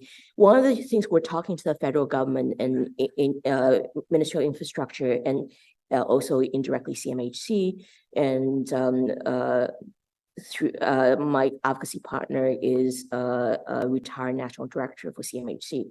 And one of the things that was discussed is that the for-profit developers can get financing kind of approved or limit approved by looking at their balance sheet and ability to pay. So whereas nonprofit going through co-investments, they are being judged on the project, which is a lot tighter, and then co-investment require all three levels of government. Right now, provincial funding is almost missing in action. So it's very difficult to get co-investment through, as well as I heard the grant money is down to very small amounts, around $25,000 per door. And more the money is in RCF5 and loan-based financing. That's why we've been, I know BC did a $500 million fund to be grant-based, but at cost of housing in BC, that's only 1,000 units, and the needs are much higher than that. So, we need to think a little bit outside the box and see, leverage anything we can. Yeah, thank you very much for that. I appreciate that. I very interested to see if the federal government comes through with some federal acquisition money. That's something we advocated for when I worked at FCM. And in the meantime, I'm excited about the first acquisition that Councillor Leeper is helping the Land Trust buy. So more on that later. Actually, can I make an additional comment? Recently, the newly appointed Minister Sean Fraser actually said that there's a growing narrative of housing as infrastructure. And that's why we've been talking to them about like Vienna and Singapore has access to very low rate financing for their housing. And that's something which I think Canada should adopt. And it's a case where, our roads, our bridges, our LRT can get low financing. Why not our housing when it's 50, 100 years old? Lifespan, right? Thank you so much, Mary. I really appreciate it. Yeah, thank you. Thank you very much. And I don't see any other questions for you from members of the committee. So thank you very much for your intervention. We now have an opportunity to pose questions of staff. Councillor Kavanaugh. Thank you, Chair. Thank you very much, both of you, for the whole team for your work on affordable housing. And of course, it's super important. And as Chair of Ottawa Community Housing, enjoy hearing about these things. I have to see the presentations. It's like a wonderful storybook of what we're doing next, and appreciate it. But we know we need more. And one of the concerns I have is the growth. We have 12,000 people right now on waiting lists for affordable housing. And this will be, help, but we need so much more. And we're hearing about influxes of refugees coming in, and we need to accommodate them as well. Do we have a strategy that will work towards finding funding to accommodate these new people coming in who need housing as well?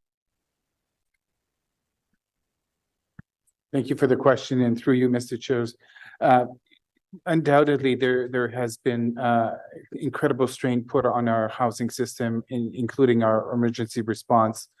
And we are working at with all levels of government to mitigate the issues. People are at the table, people are identifying strategies, not just around housing, but along the continuum of care, such as employment and acquiring life skills to move people through the system as quickly as possible. And we are also locally, we are working with our immigration organizations, social services. Everybody is working together on how we can streamline the processes, build on best practices, because we have a lot of best practices. There are some really good successes happening. So how can we, in the short term, capitalize on those successes to make sure that people who come to Canada don't end up in an emergency shelter, right? There are better avenues, and we are exploring, working very closely with our community partners to again move people as quickly as possible out of the shelters into housing with supports. Thank you. I appreciate it, because our shelter system is already overloaded, and I'm particularly concerned about families in places like motels, which is just heartbreaking, and it's totally inadequate. One of the game that we must play is that we must have things shovel ready, so that we can ask for money, so that we have things prepped up and feasible, so that governments can say that they can fund them. And how are we doing on that? Because that obviously we've done successes in the list that we have in front of us, but it's about the speed of reacting to when funding opportunities come. Thank you for the question. And luckily, we've invested quite a bit in recent years for pre-development funding to agencies to become shovel ready. So I'll turn it to my colleague Lauren, who can provide a more accurate count of the number of projects. Thank you. Thank you, Mr. Chair. Yeah, we have set aside $4 million for pre-development funding in previous years, 2019 and 2020. We didn't set aside funds this year for pre-development funding, but there are, as you'll see in document 4 to the report, there are over 1,200 units that are in various stages of pre-development, getting prepared for being shovel ready or investment ready. So I think we're tracking well in that regard. Just need the funding. I appreciate it. And of course, I appreciate Ottawa Community Housing's role in that, who are very interested in building large scale development and small scale development. But I also appreciate the other partners. And I want to say that that's important as well, that we have that variety, and appreciate those efforts. Thank you. Thank you, Chair.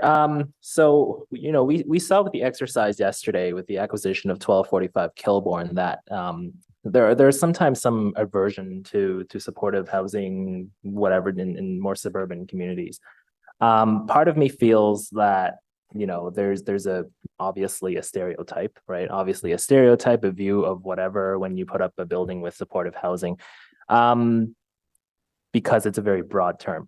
But I feel like, to put it bluntly, like sometimes to make it more palatable, something like inclusionary zoning is probably a good way to kind of push more of these units into the suburbs, because just because you can't afford a house doesn't mean you have to live downtown, or you have to live in this neighborhood, that neighborhood, right? You should have a lot of choice across the city to be able to afford where you want to live. So, and the thing that my colleague Councillor Kavanaugh there said about shovel ready, like I feel like there is a lot of potential in partnering with private developers in getting these projects off the ground quicker, at least on the physical building side. So, are there any things in the strategic plan to account for more inclusionary zoning, or at least introducing it on a small scale at some point?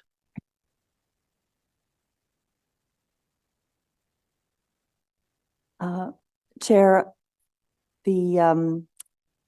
we are working on a community improvement plan. It's not in this strategy, but we're working on a community improvement plan for affordable housing that would target the private sector and incentivize them, provide some financial offset, I suppose, to be able to deliver some affordable units. That will be before Finance and Corporate Services Committee on October 3rd. Inclusionary zoning is actually on hold at the moment. It's pending regulations to come out through Bill 23. But again, that would target private sector developers for affordable housing.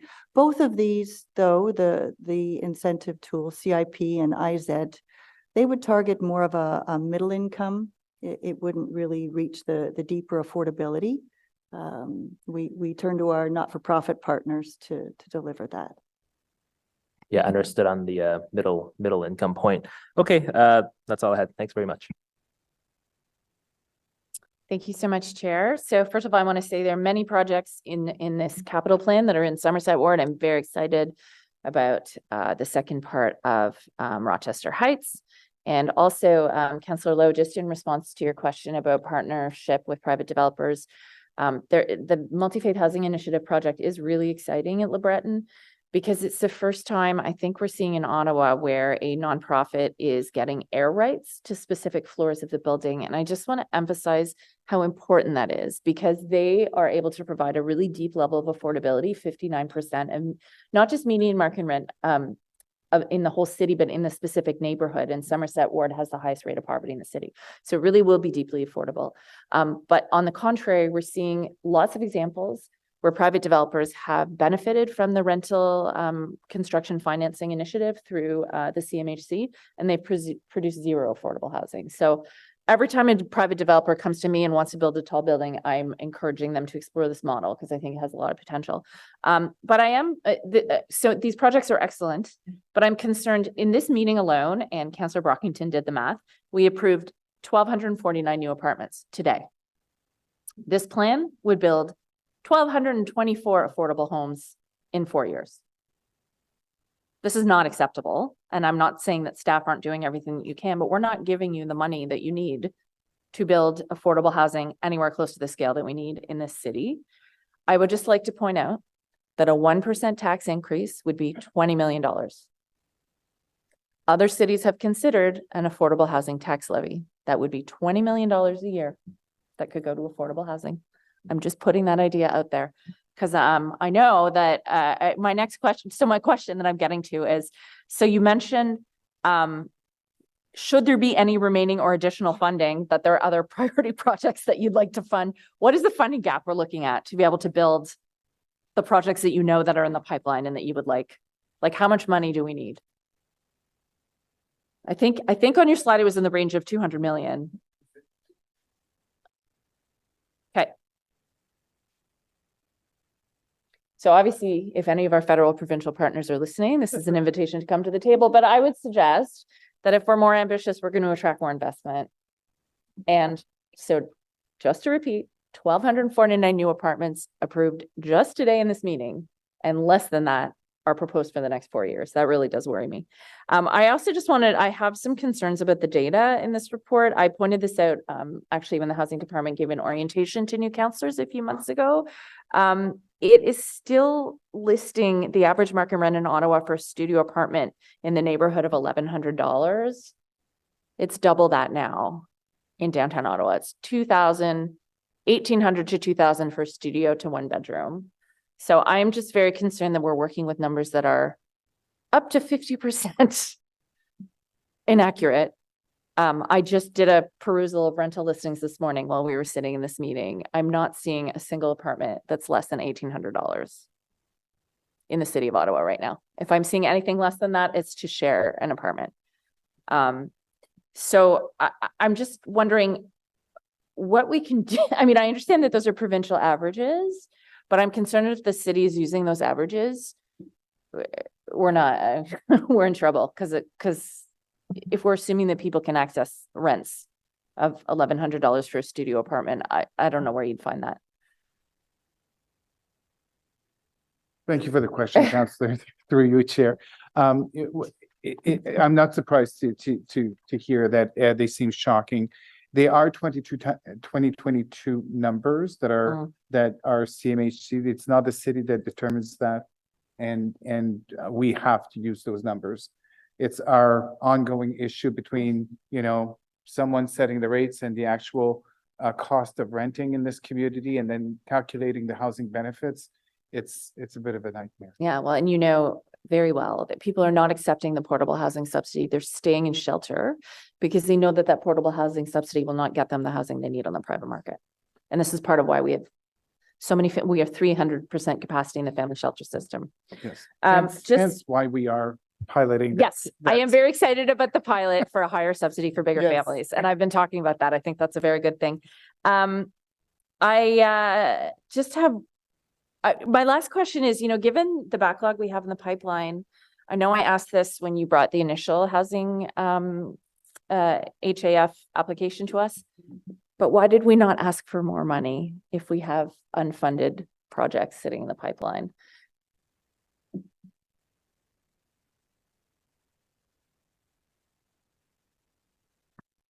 Thank you for the question. So in terms of the Housing Accelerator Fund ask, the request that we put forward was reasonable based on what we could achieve. And there's a danger in over estimating and then you're not getting the funding back, or you're being cut back in terms of the realistic expectations. Okay.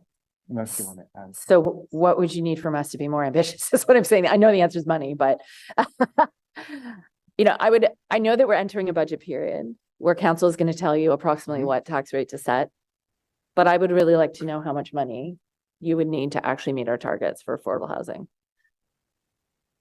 I'll let you sit with that. Maybe I could do that as an inquiry, but I just, it's really hard to go into budget season not knowing what you would need to meet the need versus conform just to an arbitrary number that council says.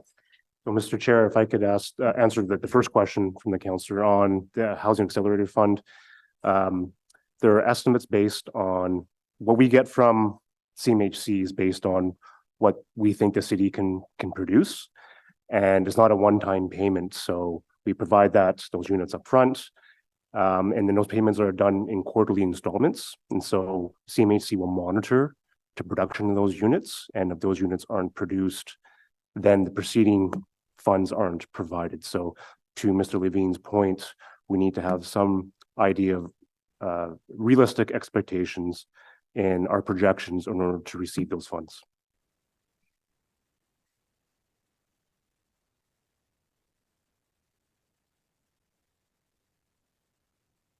Thanks, Chair. We are expecting a refresh on the housing and homelessness plan before the end of the year. Is that correct? Through you, Mr. Chair, the refresh will begin in 2024, and it usually takes a year to complete. Okay. Which will include a comprehensive housing analysis, needs analysis, as well as a broad consultation process.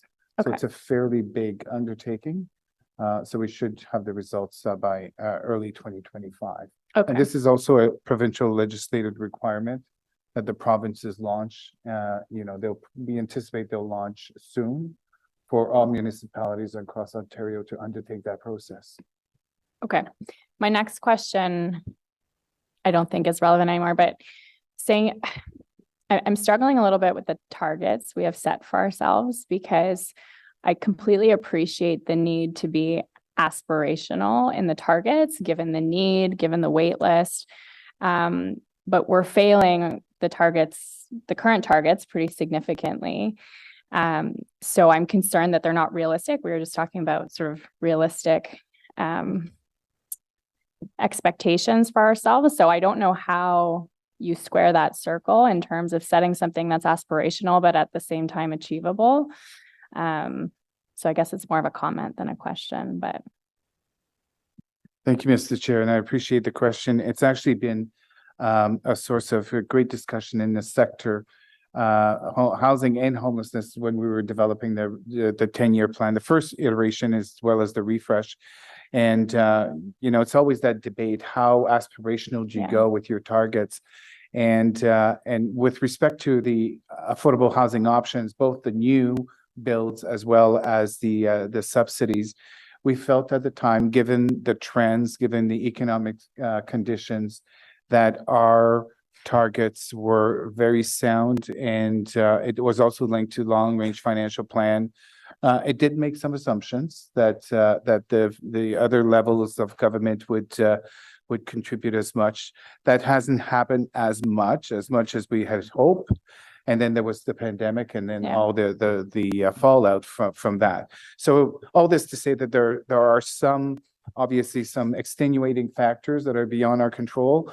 But reflecting back on when we established with these targets with the community, it wasn't just staff that did that. It was based on extensive consultation with the community. I still believe that those targets were appropriate. Okay.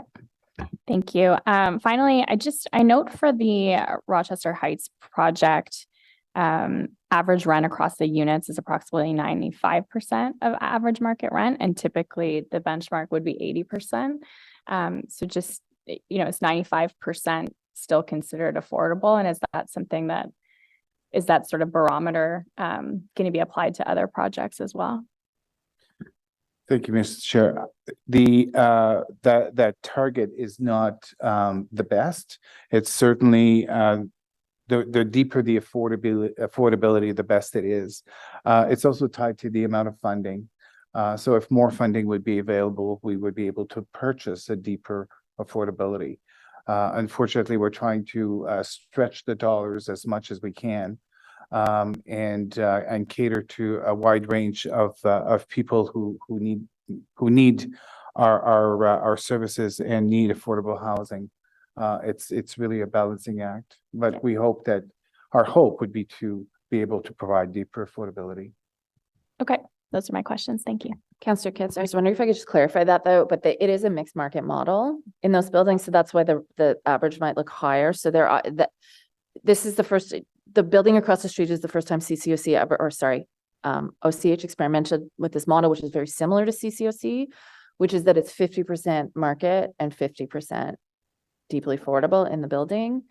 So then the averages will look higher, but even the average market rents are lower than you would find in the market, like much lower. So am I correct, Teresa? Yeah, that's correct. Great. Appreciate that clarification. Thank you. Thank you very much. Councillor King, welcome to Plan. Thank you, Chair. And I'd really like to thank staff for their great work on this capital strategy and update. I know that my ward is a beneficiary of some of the capital investments that have been undertaken, including by Ottawa Community Housing for 715 Mickinac Road, which we heard about 271 affordable units, and other investments, Habitat for Humanity, Shepherds of Good Hope in the past. It's important that we continue to make these investments and fill the gaps that I know Councillor Troster had asked staff to identify. That's very important. What I'm also concerned about, however, is the impact of inflation on some of these projects. So I just wanted to ask staff if they could speak to the impact of inflation, because we know $1 that we approve today is not worth the same next year.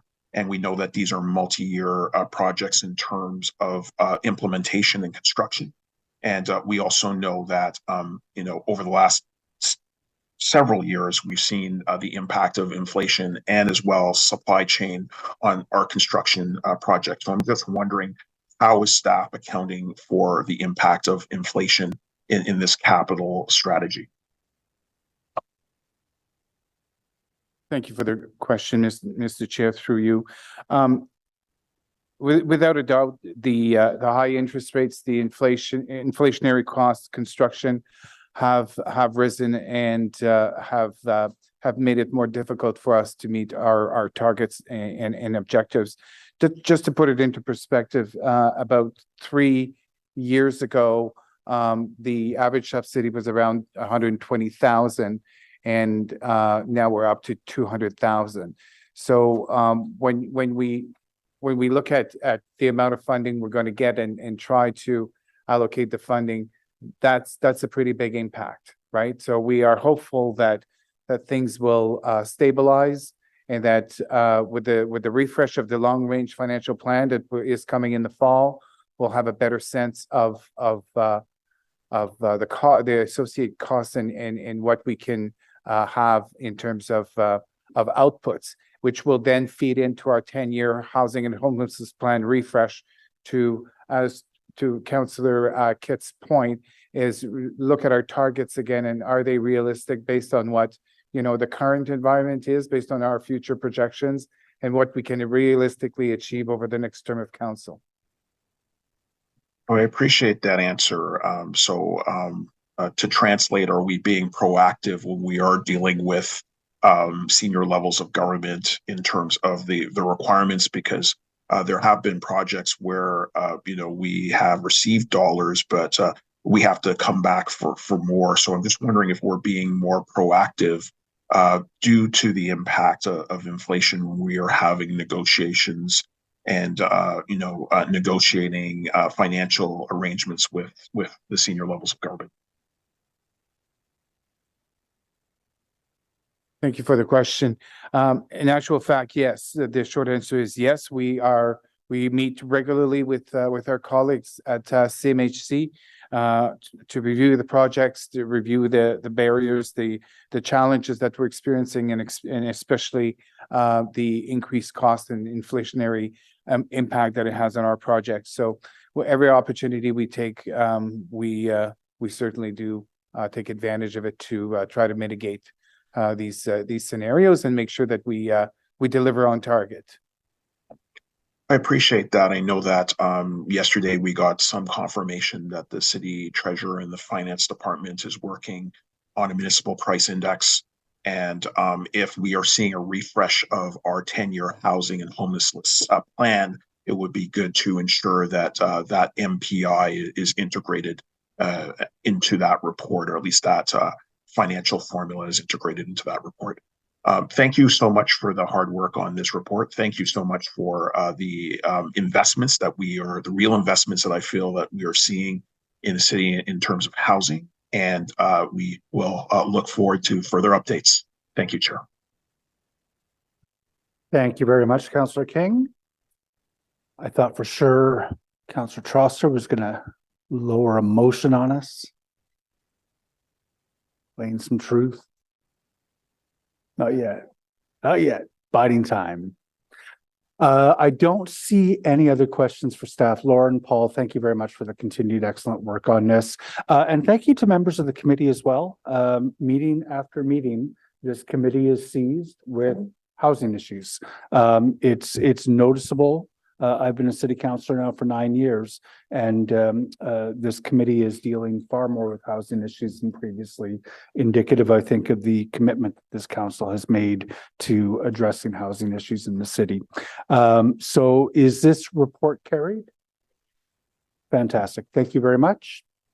Colleagues, I don't think Councillor Hill is here. He spoke to me very briefly about his motion with respect to the requirements to mitigate against increased wind uplift loads on roofs. I indicated to him in a quick conversation that I suspected this was not going to be controversial and might pass even if he were not able to intervene on it. I'm wondering if maybe a neighboring councillor might be willing to put this motion forward on David's behalf so that he can address it at council. Sure. You want me to read it in then, I guess? Thank you. Yep.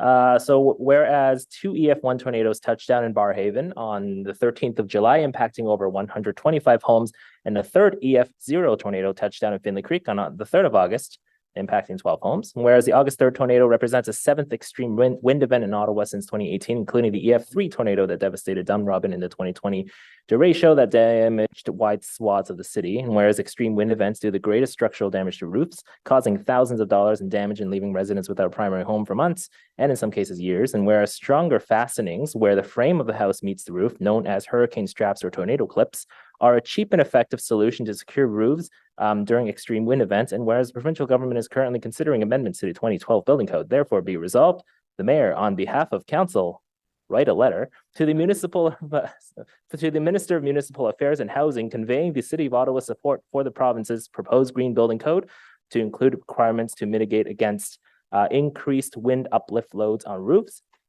in order to better create more wind resilient communities. So a little bit of a tiny bit of context for this. Right now, most suburban houses with gable roofs are fastened using nails only.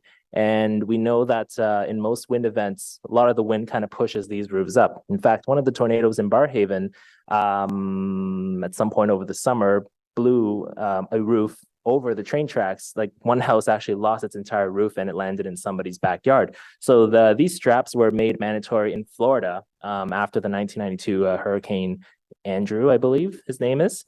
And since then, they've been required in Florida. Currently, no Canadian province or territory requires them.